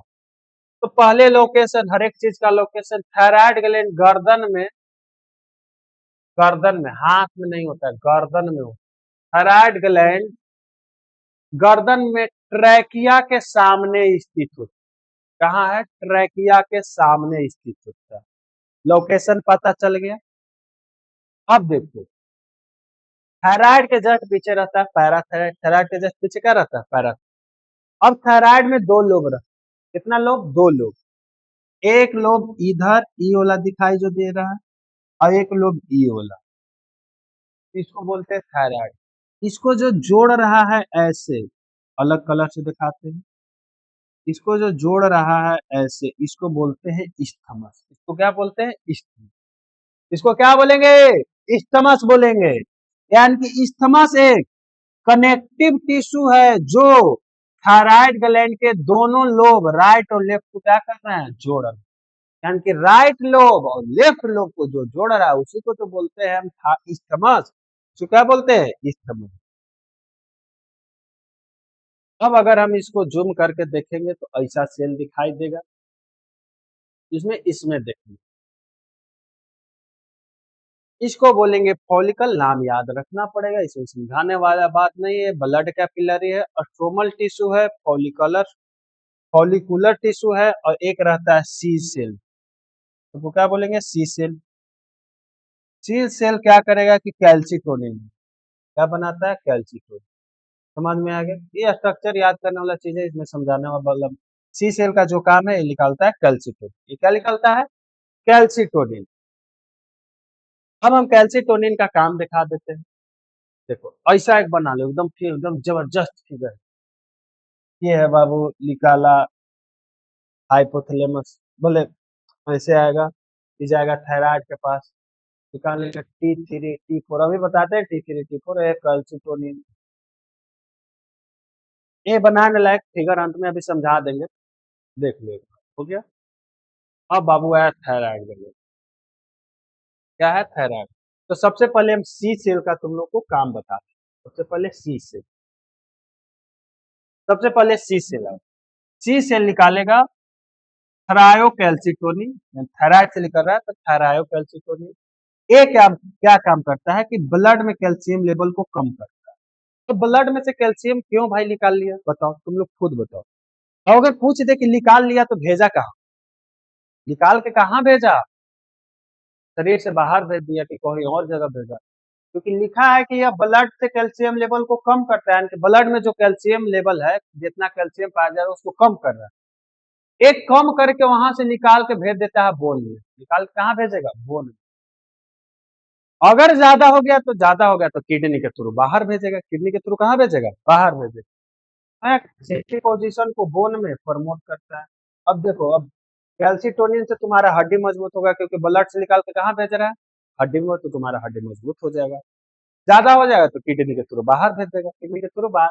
तो पूछेगा कि पहले थायराइड हार्मोन कौन थे? वो थायरायोकैल्सिटोनिन निकलता है जो शरीर में से ब्लड कैल्शियम को कम करता है।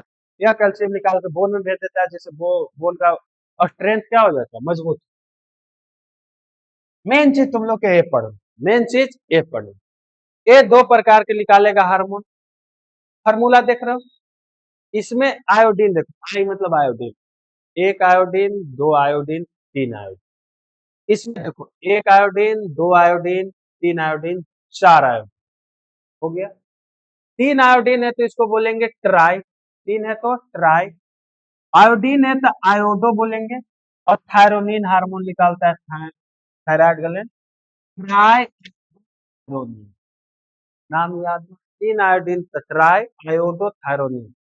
ट्राई आयोडीन तीन, इसको बोलते हैं T3। इसको क्या बोलते हैं? T3, try iodo thyronine. इसमें चार है तो टेट्रा, टेट्रा आयोडो थायरोनिन। इसको बोलते हैं T4। इसको क्या बोलते हैं? T4। इसको T3 मतलब ट्राई आयोडो थायरोनिन। चार है तो टेट्रा आयोडो थायरोनिन।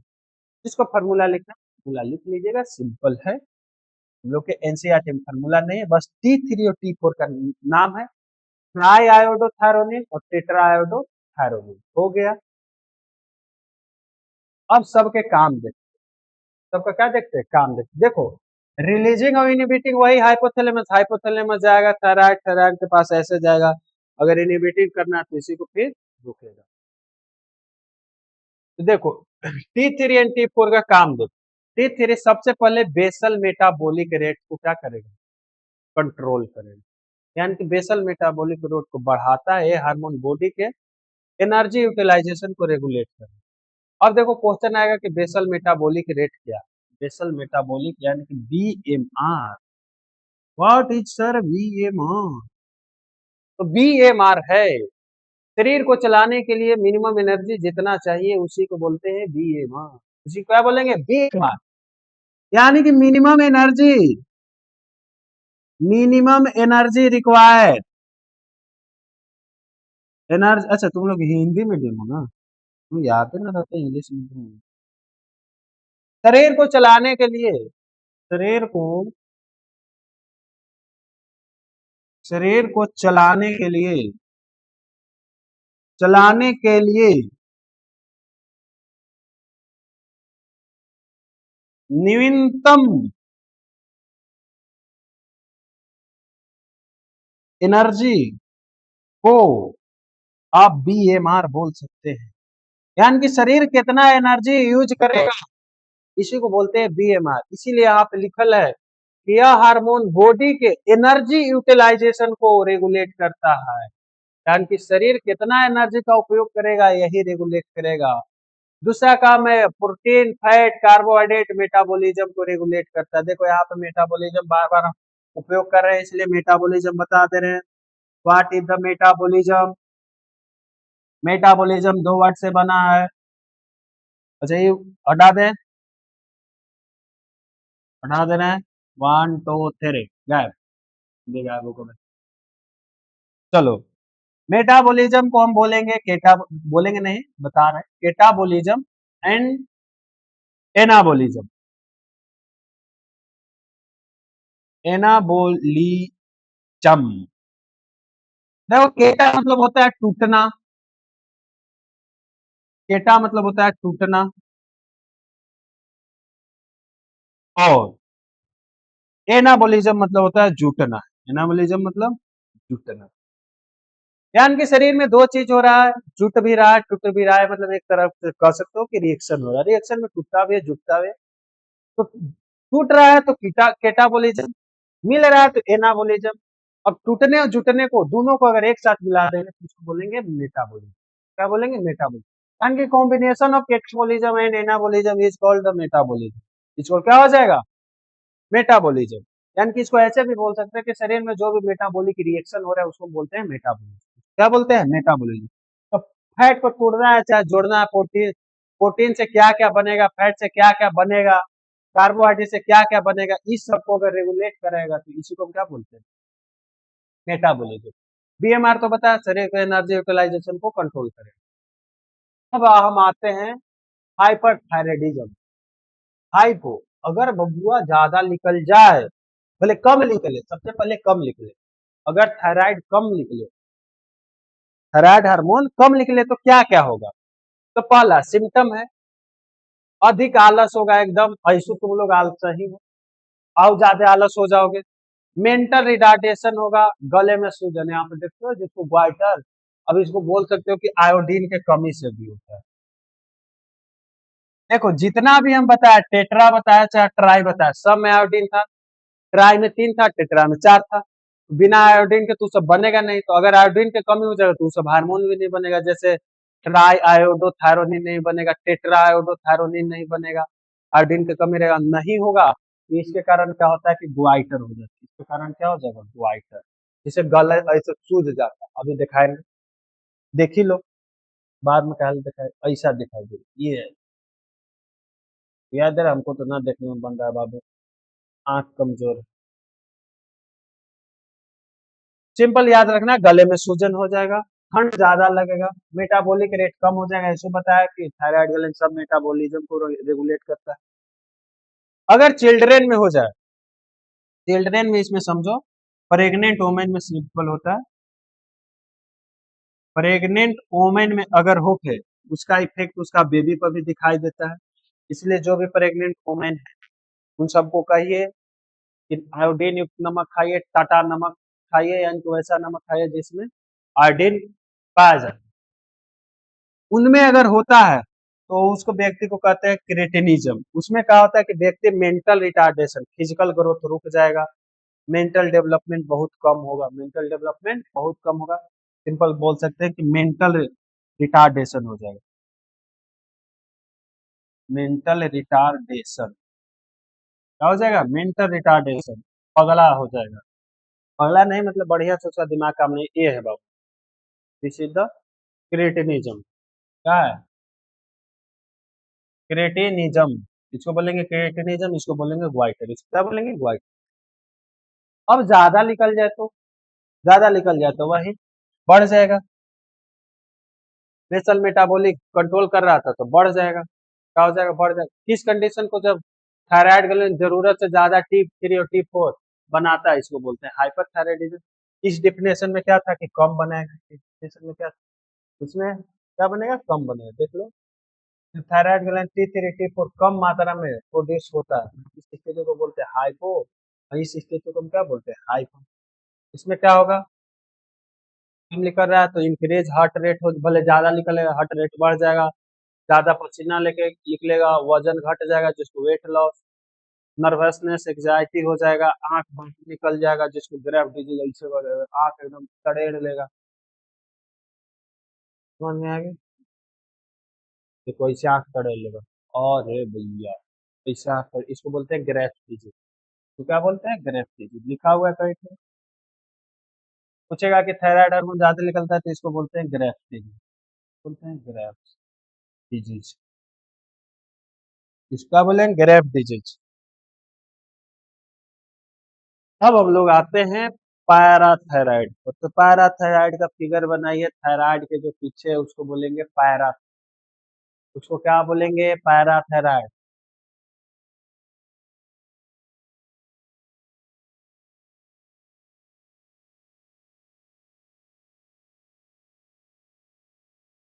तो हर एक लोग पर दो दो पैराथायराइड, एक पैराथायराइड, देखो ये पहले पूरा स्ट्रक्चर है थायराइड, पूरा स्ट्रक्चर थायराइड, थायराइड के जस्ट पीछे यानी कि डॉर्सल साइड में ऐसे ऐसे चार पैराथायराइड है, यानी कि थायराइड के पीछे रहेंगे हर एक लोब पर, ये एक लोब था, एक लोब था बीच में, तो इसको हम इस्थमस बोल रहे थे जो जोड़ रहा, एक लोब पर दो पैराथायराइड, एक लोब पर दो पैरा,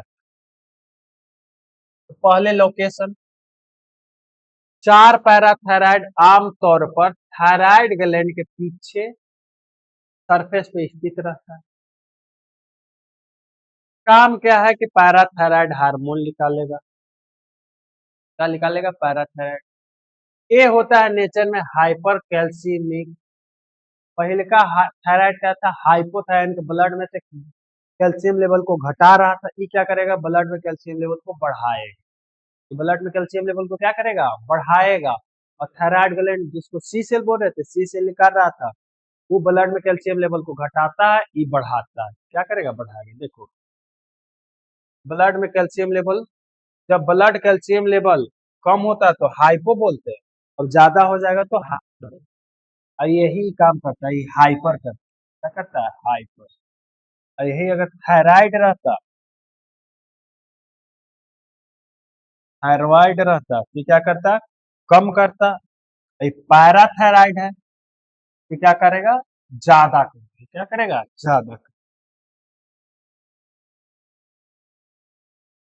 फिगर बना लेना है। अब कहो कि ब्लड में कैल्शियम लाएगा कहाँ से, तो हड्डी से खींच के लाएगा, किडनी से खींच के लाएगा, इंस्टेटाइन से खींच के लाएगा, और सब जाके किस में दे देगा, ब्लड में दे, सब किस में दे देगा, ब्लड में, सगरों से लाया, हड्डी से ला दिया खींच के, किडनी से लाया, जो बाहर निकलने वाला था कैल्शियम, आओ आओ अंदर आओ, अबे ब्लड में कैल्शियम लेवल के कमी होने बढ़ाओ, इंस्टेटाइन से वो शोषण करके सबके लाया यहाँ पे, सबके दे दिया ब्लड में, सब किसमें दे दिया, ब्लड में, ब्लड में दे दिया तो ब्लड कैल्शियम लेवल क्या हो गया, बढ़ गया। अब हम लोग आते हैं थाइमस, तो थाइमस का पहले तुम पोजीशन दे, खुद तुम पोजीशन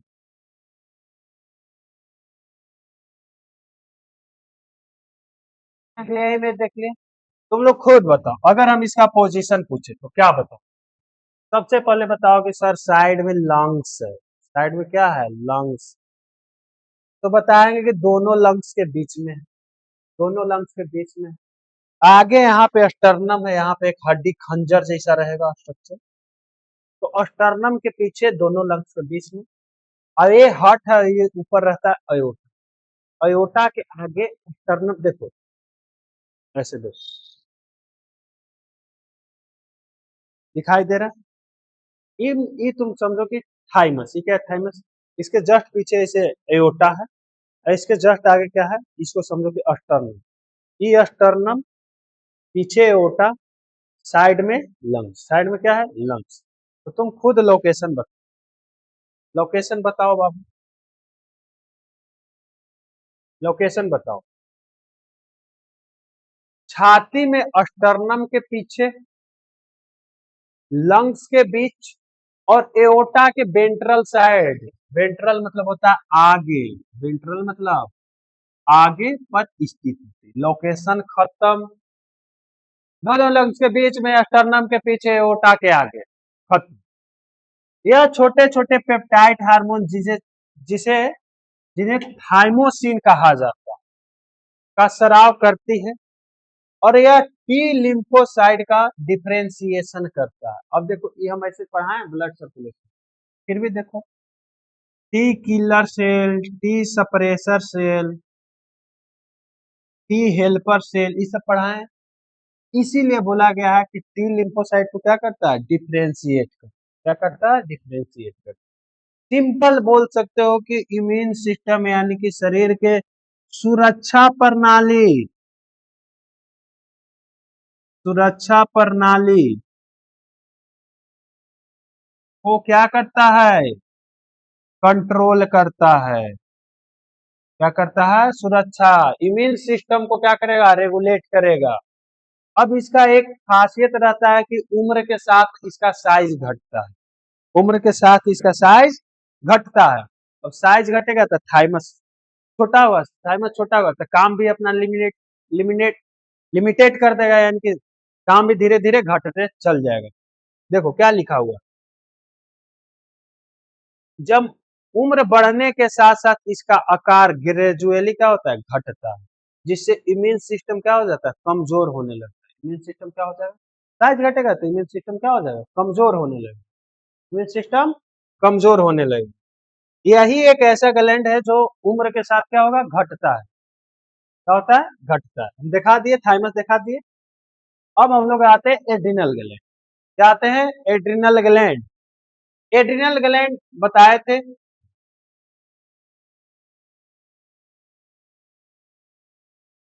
चलो, एड्रिनल ग्लैंड, एड्रिनल ग्लैंड हम बताए थे कि किडनी पर, दो किडनी, दो एड्रिनल ग्लैंड। किडनी के ऊपर जो इसे टोपा जैसा स्ट्रक्चर दिखाई देता है, जो ये दिखाई दे रहा है टोपा जैसा स्ट्रक्चर, इसको हम क्या बोलते हैं बाबू, इसको बोलते हैं एड्रिनल ग्लैंड। अब ये तुम्हारा क्या है, लाल रकम से रंग दे बसंत से, इसको क्या बोलेंगे, किडनी। ये क्या है, किडनी। तो किडनी के ऊपर आपका रहेगा एड्रिनल ग्लैंड। तो दो किडनी तो दो एड्रिनल ग्लैंड, दो किडनी तो दो एड्रिनल ग्लैंड, यानी कि एक जोड़ी में रहेगा। एक जोड़ी तुम भेजो, एक जोड़ी साड़ी लड़की हुई हमारी, एक जोड़ी पेयर में होती है। यह किडनी के ऊपर स्थित रहती है। इन्हें सुप्रा रीनल ग्लैंड भी कहते हैं। देखो, किडनी से जो भी रिलेटेड रहेगा उसको हम रीनल बोलते हैं, जैसे रीनल वेन, रीनल आर्टरी। याद आ रहा है, याद आ रहा है, हाँ हाँ, याद करो, याद करो, हाँ बस याद आ गया। इसको क्या बोलेंगे, सुप्रा रीनल ग्लैंड। क्या बोलेंगे, यानी कि पूछेगा कि एड्रिनल ग्लैंड का दूसरा नाम, तो सुप्रा रीनल ग्लैंड क्या रहेगा, सुप्रा रीनल ग्लैंड। कैगो, दूगो, कहाँ पर, किडनी के ऊपर। कहाँ पे, किडनी के ऊपर। किडनी में भी बताए थे कि बाहरी लेयर को कॉर्टेक्स बोलते हैं, बाहरी लेयर को क्या बोलते हैं, कॉर्टेक्स, और अंदर लेयर को मेडुला। तो यहाँ पर भी बोलेंगे बाहर वाले लेयर को कॉर्टेक्स और अंदर वाले लेयर को medulla. Adrenal medulla, adrenal cortex, adrenal medulla और एड्रिनल कॉर्टेक्स, दो दो हो गया।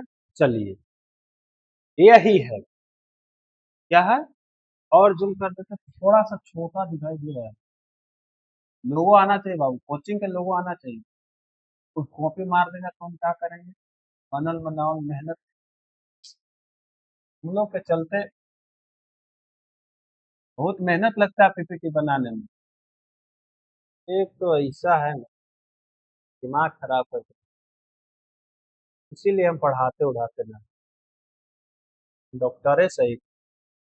चलो देखो, ये है एड्रिनल ग्लैंड। एड्रिनल ग्लैंड इसको बोलेंगे। सबसे पहले कॉर्टेक्स देखते हैं। कॉर्टेक्स में दो तीन नाम आपको याद रखना पड़ेगा। कौन कौन नाम? सबसे पहला नाम याद रखना, जोना रेटिकुलरिस।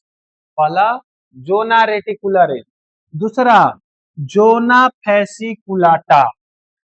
कुलाटा कुलाटा कूटा ना, फैसिकुलाटा। अगला रहेगा जोना ग्लोमेरुलोसा। नाम याद हुआ? फर्स्ट का नाम रहेगा जोना रेटिकुलरिस, जोना फैसिकुलाटा और जोना ग्लोमेरुलोसा। तीनों नाम सब देखो बाबू, कॉर्टेक्स का बता रहे हैं, रेटिनल कॉर्टेक्स का। जो, जोना रेटिकुलरिस, जोना फैसिकुलोटा और जोना ग्लोमेरुलोसा। अब सबको हम डिटेल में थोड़ा थोड़ा पढ़ लेते हैं, सबका क्या काम। देखो, जोना जो है, जोना ग्लोमेरुलोसा, जो सबसे बाहरी वाला है, ये निकालता है मिनरिलो कॉर्टिकॉइड। ये क्या निकालेगा? मिनरिलो कॉर्टिकॉइड। मिनरिलो कॉर्टिकॉइड में तुम शॉर्ट में समझना होगा तो साल्ट समझने, साल्ट। उसके बाद आएगा जोना फैसिकुलोटा, मिडिल जोन, ये निकालेगा ग्लूकोकॉर्टिकॉइड। इसको तुम सिंपल समझना ग्लूकोज। क्या समझना है? ग्लूकोज। और जोना रेटिकुलरिस ये निकलता है गोनेडोकॉर्टिकॉइड, ये तुम समझना सेक्स हार्मोन। इसको क्या समझना है? Sex hormone. तो जोन, लेयर याद रखना, लेयर और हार्मोन कौन को निकाला? पहला आएगा जोना ग्लोमेरुलोसा, निकालेगा साल्ट। बोलो, हिंदी में बोलते हैं मामू नमक। हिंदी में क्या बोलेंगे इसको? नमक। उसके बाद आएगा जोना फेसिकुलोटा। जोना फेसिकुलोटा बताया कि ग्लूकोकॉर्टिकॉइड निकालेगा, यानी कि तुमको ग्लूकोज याद रखना है। उसके बाद है जोना रेटिकुलरिस, इसको बोले गोनाडोकॉर्टिकॉइड। गोनाडोकॉर्टिकॉइड में याद रखना है सेक्स हार्मोन। याद रखना है सेक्स हार्मोन। सेक्स हार्मोन में हम पढ़ाएंगे टेस्टोस्टेरोन और एस्ट्रोजन। क्या पढ़ाएंगे? टेस्टोस्टेरोन और एस्ट्रोजन, जिसमें हम टेस्टिस पढ़ाएंगे और ओवरी पढ़ाएंगे। एड्रिनल कॉर्टेक्स में तीन लेयर। अच्छा, इन तीन लेयर के, इसको देखो, इसके बाहर ऊपर दिखाई दे रहा है कैप्सूल। इस स्ट्रक्चर को क्या बोलते हैं? कैप्सूल। इसको जनरली हमारे शरीर में, मतलब हम हार्मोन निकालने में कोई मदद नहीं है।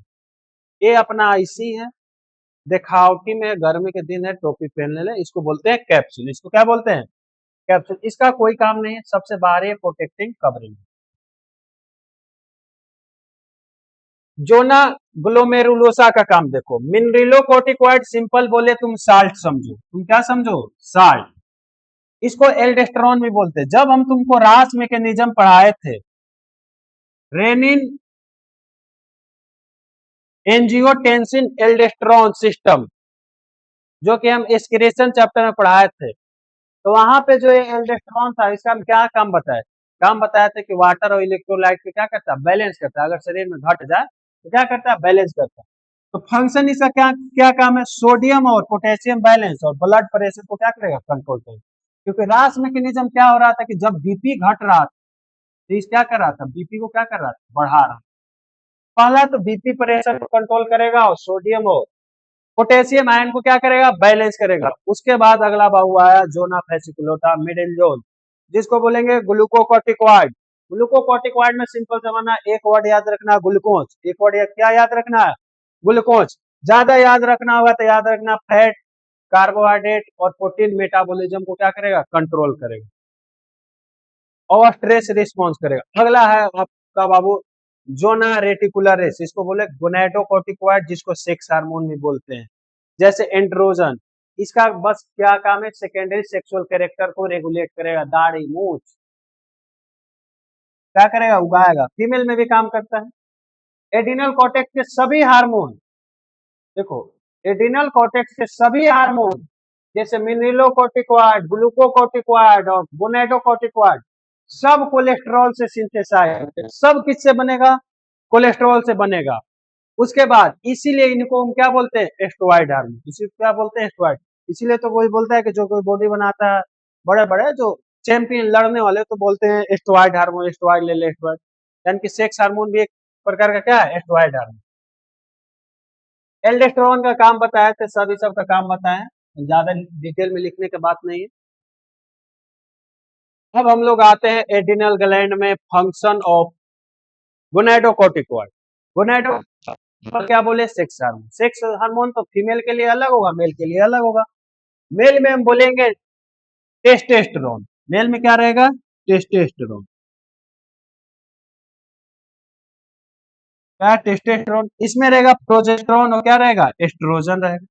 फीमेल में सिंपल मान लो कि तुम्हारा टेस्टिस किसी व्यक्ति का, चाहे ओवरी बढ़िया से काम नहीं कर पा रहा है, तो उस टाइम पर क्या करेगा, स्टिमुलेट करेगा कि बाबू बढ़िया से काम क्या करो, बढ़िया से काम करो। एंड सेकेंडरी सेक्सुअल कैरेक्टर को, यानी कि दाढ़ी मुंह जो भी एक सेकेंडरी रहता है, जिससे किसी व्यक्ति का पता चलता है कि उसका रिप्रोडक्टिव फेज आया है कि नहीं आया, उसको क्या करेगा, इंड्यूस करेगा। उसके बाद आया मेडुला, उसके बाद क्या है, मेडुला। तो मेडुला से जो हार्मोन निकलता है उसको हम बोलते हैं इमरजेंसी हार्मोन, या F F hormone, F F hormone, hormones. F मतलब फाइट, और दूसरा एफ मतलब फ्लाइट, मारो या भागो, मारो या भागो, यानी कि इमरजेंसी में। इसको तुम एक ऐसे समझो कि अगर तुम खड़ा हो, गुपचुप खा रहे हो, और तो पीछे में वो शेर छोड़ दिए, कुत्ता पागल छोड़ दिए, कुत्ता देखो, कुत्ता पागल हम छोड़ दिए, तुम क्या करोगे, सिंपल बताओ। सर भागेंगे, ज्यादा रहेगा तो लड़ेंगे, लड़ेगा तो नहीं है, भागेगा। अब तुम मान लो कि इमरजेंसी में तुम भाग रहे हो, तो तुम्हारे साथ क्या क्या होगा, तुम्हारा बीपी बढ़ेगा, हाँ बीपी बढ़ेगा, हार्ट रेट बढ़ेगा, बढ़ेगा। भागना है तो तुमको एनर्जी चाहिए, तो शरीर में ब्लड ग्लूकोज लेवल बढ़ेगा, बढ़ेगा। ग्लूकोज कहाँ से लाएंगे, अगर कमी हो जाएगा तो फैट को तोड़ेंगे, जिस सब फैट को तोड़ देंगे तो ग्लूकोज मिलेगा। और क्या हो सकता है, हाथ का बाल खड़ा हो जाएगा, जिसको रोंगटा बोलते हैं, खड़ा हो जाएगा। आंख ऐसे फाड़ दोगे, क्योंकि दूर भागना है तो बढ़िया से दिखना चाहिए ना, ये सभी काम होगा। बस तुमको मेडुला याद रखना, तो मेडुला में याद रखना केटाकोलामाइन, जिसको इमरजेंसी हार्मोन बोलते हैं या एफ एफ हार्मोन बोलते हैं। ये दो प्रकार का रहता है, एक नॉर एपिनेफ्रिन रहता है, एक एपिनेफ्रिन रहता है। इस सबको याद करके बस याद रखना है कि हमारे पीछे कुत्ता भगा देना है, कुत्ता भगाना है तो तुम देखो, खुद देखो क्या क्या होगा। देखो, हार्ट रेट बढ़ा, ब्लड प्रेशर बढ़ा, एकदम बढ़ेगा। ब्लड ग्लूकोज लेवल बढ़ेगा, क्योंकि तुमको एनर्जी चाहिए, एनर्जी चाहिए तो तुम फैट को भी तोड़ोगे, अगर एनर्जी कम हो जाए तो फैट को तोड़ना पड़ेगा। उसके बाद क्या होगा, ऑक्सीजन के सप्लाई ज्यादा देना पड़ेगा, क्योंकि दौड़ रहे हो ना, ज्यादा ऑक्सीजन नहीं लोगे तो तुरंत थक जाओगे। मसल स्केलेटन मसल में क्या हो जाएगा, ब्लड सप्लाई अधिक होगा, तबे तो मसल को भी ऑक्सीजन मिल पाएगा। कॉन्ट्रेक्शन भी फास्ट होना चाहिए। इसमें और लिख लेना, रोंगटे खड़े हो जाते हैं, रोंगटे खड़े हो जाते हैं। आंखें एकदम चौड़ी हो जाएगा, आंखें फाड़ लेगा, जिसको आंख तड़ेड़ना बोलते हैं देहाती भाषा में। अब तुम लोग क्या है बाबू, पेंक्रियाज। पेंक्रियाज हम तुम लोग को पढ़ाए हैं डाइजेस्टिव सिस्टम में, फिर भी यहाँ पे पढ़ा दे रहे हैं। पेंक्रियाज को बोलते हैं हेट्रोक्राइन ग्लैंड, क्योंकि ये एक्सोक्राइन ग्लैंड भी होता है, इंडोक्राइन ग्लैंड भी होता है, दो तरह के होता है। इसको मिक्स ग्लैंड भी बोलते हैं। इसमें दो चीज रहता है, एक पेंक्रियाज एकनी रहता है, जो एक्सोक्राइन पार्ट की तरह काम करता है, एक स्ट्रिप ऑफ लैंगरहैंस रहता है। ये तुम्हारा रहेगा 97 से 98% यही रहेगा, ये तुम्हारा 1 से 2% रहेगा, यानी कि कम अमाउंट में लेकिन इफेक्टिव काम दिखाता है। अब इस लिस्ट ऑफ लैंगरहैंस में 3 सेल रहता है, कितना सेल, 3 सेल। अब देखो देखो, इसको ऐसे तुम लोग जैसे हम बनाते हैं वैसे तुमको भी बनाना है। ऐसे करना है, ऐसे, ऐसे नहीं, ऐसे करो, ऐसे करना, ऐसे। एक सेल, दो सेल, और इधर से करना 3 सेल, 3 सेल हो गया। अब इसमें तुम काम क्या करना, ऐसे ऐसे जलेबी बना देना, फैला देना। एक कलर होगा तो कलर चेंज कर देना, जैसे हमारे पास बहुत सारा पेन है तो हम अपना चेंज कर लेते हैं। तुम लोग के पास नहीं है तो तुम अपना देखो, हम तुम्हारा थोड़ी जिम्मा ले लें। ऐसे कर देना, हो गया।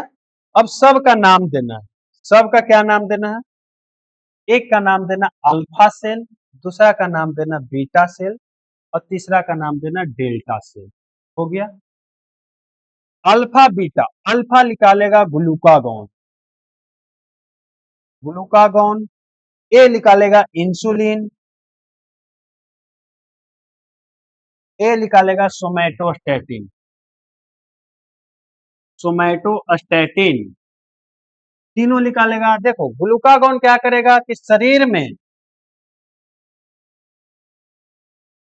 ब्लड ब्लड ग्लूकोज लेवल को, ब्लड ग्लूकोज लेवल को क्या करेगा, बढ़ाएगा, ब्लड ग्लूकोज लेवल को इंक्रीज करेगा। ये क्या करेगा कि ब्लड ग्लूकोज लेवल को क्या करेगा, डिक्रीज करेगा, ब्लड ग्लूकोज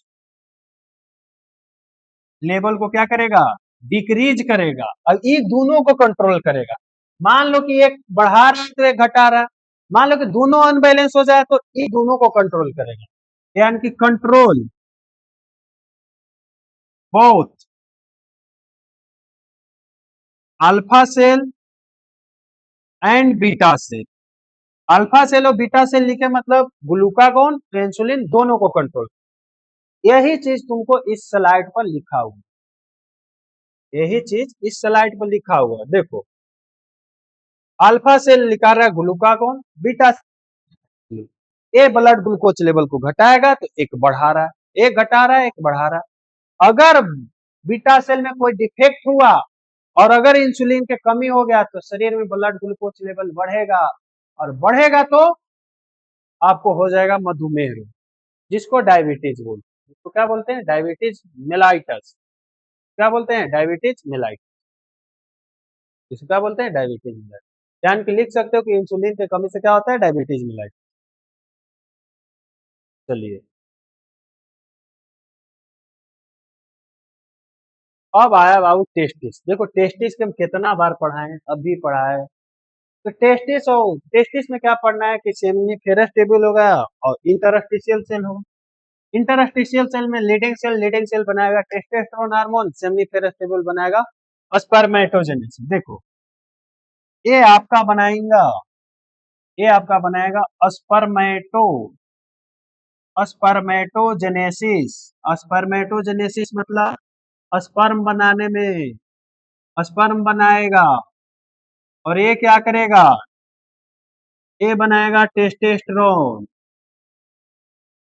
क्या बनाएगा, टेस्टोस्टेरोन। हो गया, दो तीन बार इस लिखवा दिए, ज्यादा नहीं लिखवाएंगे। ओवरी में है, एक बनाएगा वो फॉलिकल बनाएगा, यानी कि primary follicle, secondary follicle, tertiary follicle, Graafian follicle, और ग्राफियन फॉलिकल कन्वर्ट होगा कॉर्पस ल्यूटियम में, कॉर्पस ल्यूटियम बनाएगा आपका प्रोजेस्टेरोन हार्मोन, और पहला वाला बनाएगा फॉलिकल। अब हम लोग आते हैं ऐसे ऑर्गन, अच्छा यहाँ पे नहीं लिखे हैं, हाँ देखो, ऐसे ऑर्गन, ऐसे ऑर्गन जो इंडोक्राइन ग्लैंड तो नहीं है, इंडोक्राइन ग्लैंड तो नहीं है, फिर भी हार्मोन निकाल रहा है, फिर भी हार्मोन निकाल रहा है। तो हार्ट में हम जब बताए थे रास मैकेनिज्म, याद कीजिए, जब हम रास मैकेनिज्म बताए थे, रास मैकेनिज्म में हम बताए थे कि जब बीपी घटता है, जब किसी व्यक्ति का बीपी घटा तो बीपी बढ़ाने के लिए आया रास मैकेनिज्म, ई बढ़ाया बीपी, ये क्या बढ़ा दिया, बीपी। अब मान लो कि बीपी अगर ज्यादा बढ़ जाए, बीपी ज्यादा बढ़ गया तो ज्यादा तो सही चीज नहीं है, हमेशा नॉर्मल रहना चाहिए। तो बीपी को कम करने के लिए आपको हार्ट निकालेगा एएनएफ, एट्रियल न्यूट्रिएटिक फैक्टर। क्या निकालेगा, एट्रियल न्यूट्रिएटिक फैक्टर। और ये क्या करेगा, ये बीपी को कम कर देगा। क्या कर देगा, बीपी को कम कर देगा। लिखना, हार्ट में लिखना, हार्ट प्रोड्यूस, प्रोड्यूस की जगह पर लिखना सीक्रेट, सीक्रेट अच्छा रहेगा, सीक्रेट पीने वाले में ये सीक्रेट है, सीक्रेट्स, ए एन ए, क्या लिखना है, ए एन एफ, और ए एन एफ में लिखना डिक्रीज द बीपी, बीपी पे क्या करेगा, कम करेगा। अब है गैस्ट्रो इंटेस्टाइनल ट्रैक्ट, ये सब बताएं, गैस्ट्रिन सिक्रेटिन,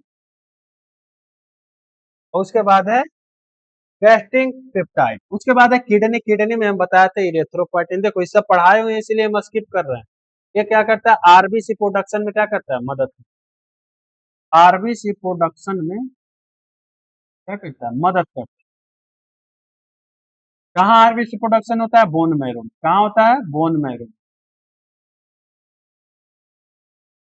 समझ में आ गया? एनएफ बीपी घटाएगा, ये आरबीसी का प्रोडक्शन करेगा और ये सब डाइजेशन में मदद करेगा। ये सब क्या करेगा? डाइजेशन में मदद।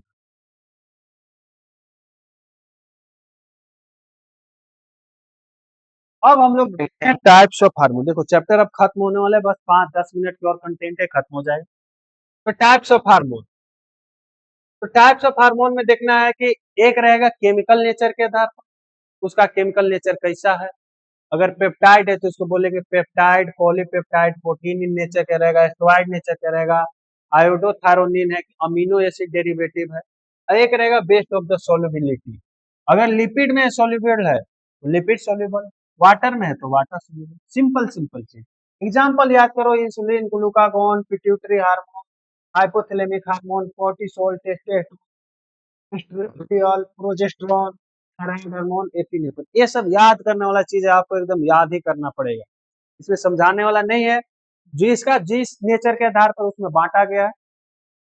स्टेरॉइड हार्मोन आपको पढ़ा दिए थे। आयोडोथायरोनिन में हम बताए थे T3 एंड T4। T3 का क्या नाम था? Try iodothyronine. और T4 का क्या बताए थे? Tetra iodothyronine. ये अगर लिपिड यानी कि फैट में घुल जा रहा है तो लिपिड सोल्यूबल, वाटर में घुल जा रहा है तो वाटर सोल्यूबल, वाटर में घुल जा रहा है तो वाटर सोल्यूबल। अब मेन है हार्मोन रिसेप्टर। अब क्या है? Hormone receptor. हार्मोन रिसेप्टर आपका इंपॉर्टेंट है कि सर हम हार्मोन तो निकाल के ब्लड में भेज दिए। देखो हार्मोन हम निकाल के, हार्मोन्स निकाले और ए गया ब्लड में। ए कहा गया? ब्लड में। ब्लड से कहा गया? टारगेट सेल के। कहा गया? टारगेट सेल के पास, यानी कि जहां पे काम। लेकिन ब्लड में तो बहुत सारा हार्मोन गया, ब्लड में बहुत सारा हार्मोन गया, सेल कौन सा है? तो तुम यहां पे ऐसे समझो कि हार्मोन एक की है। Hormone is the key and receptor is the lock. Receptor is the lock. ये क्या है? लॉक है। अब बताओ, लॉक को खोलने के लिए तुमको क्या चाहिए? की चाहिए। अब इस लॉक खोलना है तो तुमको कौन सा की चाहिए? सही की लेके जाओगे तभी तो लॉक खुलेगा। जिस लॉक के लिए जो ताला जिस ताला के लिए जो चाबी बनाया गया है उसी से वो ताला खुलेगा। तो हाँ सर खुलेगा। तो हर एक हार्मोन का अलग अलग रिसेप्टर होता है, हर एक हार्मोन का अलग अलग रिसेप्टर होता है। तो वहां पे जो जाएगा हार्मोन तो रिसेप्टर के साथ बाइंड करेगा और बनाता है receptor complex bind, hormone receptor bind. तो देखो क्या समझना, क्या कि पहले हार्मोन के बारे में समझो। हार्मोन बताया केमिकल मैसेंजर जो एंडोक्राइन ग्लैंड से टारगेट सेल तक जाता है, स्पेसिफिक रिसेप्टर से बाइंड करता है, एक्शन को क्या करता है? शो करता है। ये है रिसेप्टर और ये है हार्मोन। तो क्या है? हार्मोन। इसको तुम समझो कि लॉक है और इसको तुम समझो कि की है। तो क्या समझो की। अब ये दोनों अगर मिले, अच्छा मान लो कि अगर शेप इसका ऐसा रहता, इसके साथ बाइंड करता नहीं, इसके साथ बाइंड करने के लिए ऐसा ही स्ट्रक्चर चाहिए तभी इसके साथ बाइंड करेगा। इसको तुम ऐसे समझो कि मान लो कि हम एक ऐसे बनाए, इसको बाइंड करने के लिए इसको और सिंपल बनाते हैं, कॉम्प्लेक्स हो गया। इसको तुम ऐसे समझो कि मान लो कि हम एक ऐसे रिसेप्टर बनाए,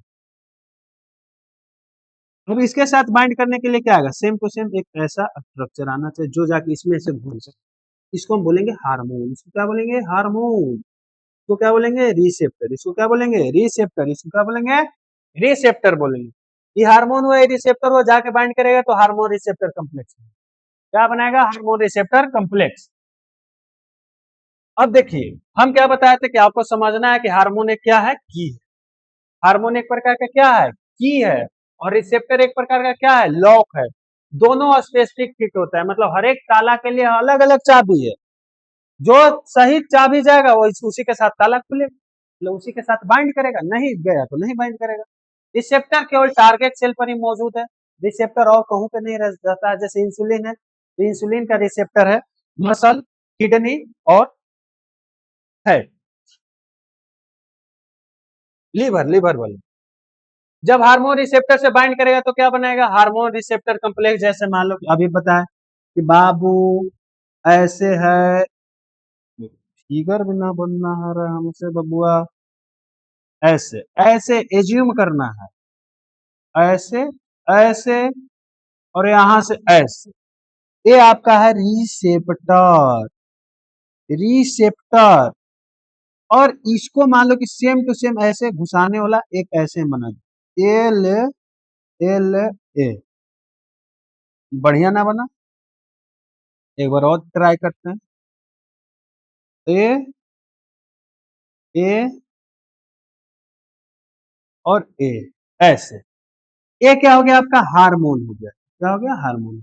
अभी जाके बाइंड करेगा तो बनाएगा हार्मोन रिसेप्टर कॉम्प्लेक्स। क्या बनाएगा, हार्मोन। यह कॉम्प्लेक्स बायोकेमिकल चेंज लाता है, क्योंकि गया तो भाई कुछ चेंज ही करने के लिए, ऐसे थोड़ी चलेगा निकल के। रिजल्ट क्या होगा कि हार्मोन रिसेप्टर स्पेसिफिक, स्पेसिफिक क्या देखेगा, फिजियोलॉजिकल इफेक्ट, मतलब उसको जो काम दिया गया वो अपना काम करेगा। जैसे मान लो कि इंसुलिन निकला, इंसुलिन निकला, इंसुलिन निकल के गया टारगेट सेल के पास।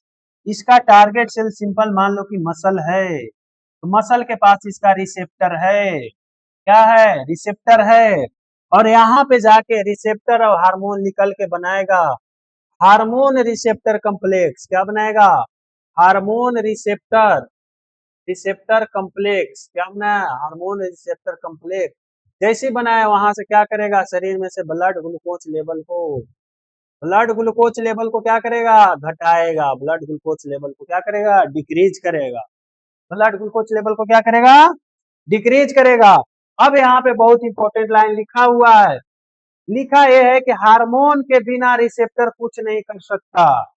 हार्मोन के बिना रिसेप्टर कुछ नहीं कर सकता। तुम ताला रख लिया, ताला के खोलने के लिए चाबी नहीं है तो तुम कुछ नहीं कर पाओगे। यानी कि की बिना लॉक काम नहीं करती। ये नहीं कि लॉक कोई दूसरा है और की तू कोई दूसरा लेके चल गया तो काम करवे नहीं करेगा, काम करवे नहीं करेगा, ऐसा रहता है।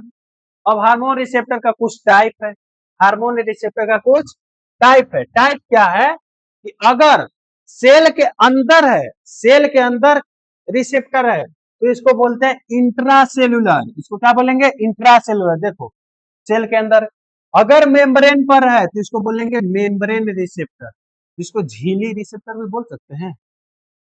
मेम्ब्रेन को तो झिल्ली बोलते हैं, बोल सकते हो शायद। क्या बोलेंगे, झिल्ली रिसेप्टर। क्या बोलेंगे, झिल्ली। अगर मेम्ब्रेन पर है तो मेम्ब्रेन रिसेप्टर, मेम्ब्रेन के अंदर है इंट्रासेलुलर रिसेप्टर। अगर हार्मोन आया तो यहाँ पे तो डायरेक्ट हार्मोन अंदर आ सकता है, तो यानी कि इसमें सेकेंडरी मैसेंजर की जरूरत नहीं है। इसमें तुमको सेकेंडरी मैसेंजर की जरूरत नहीं, क्योंकि मेन काम होगा अंदर। मेन काम कहाँ होगा, अंदर होगा।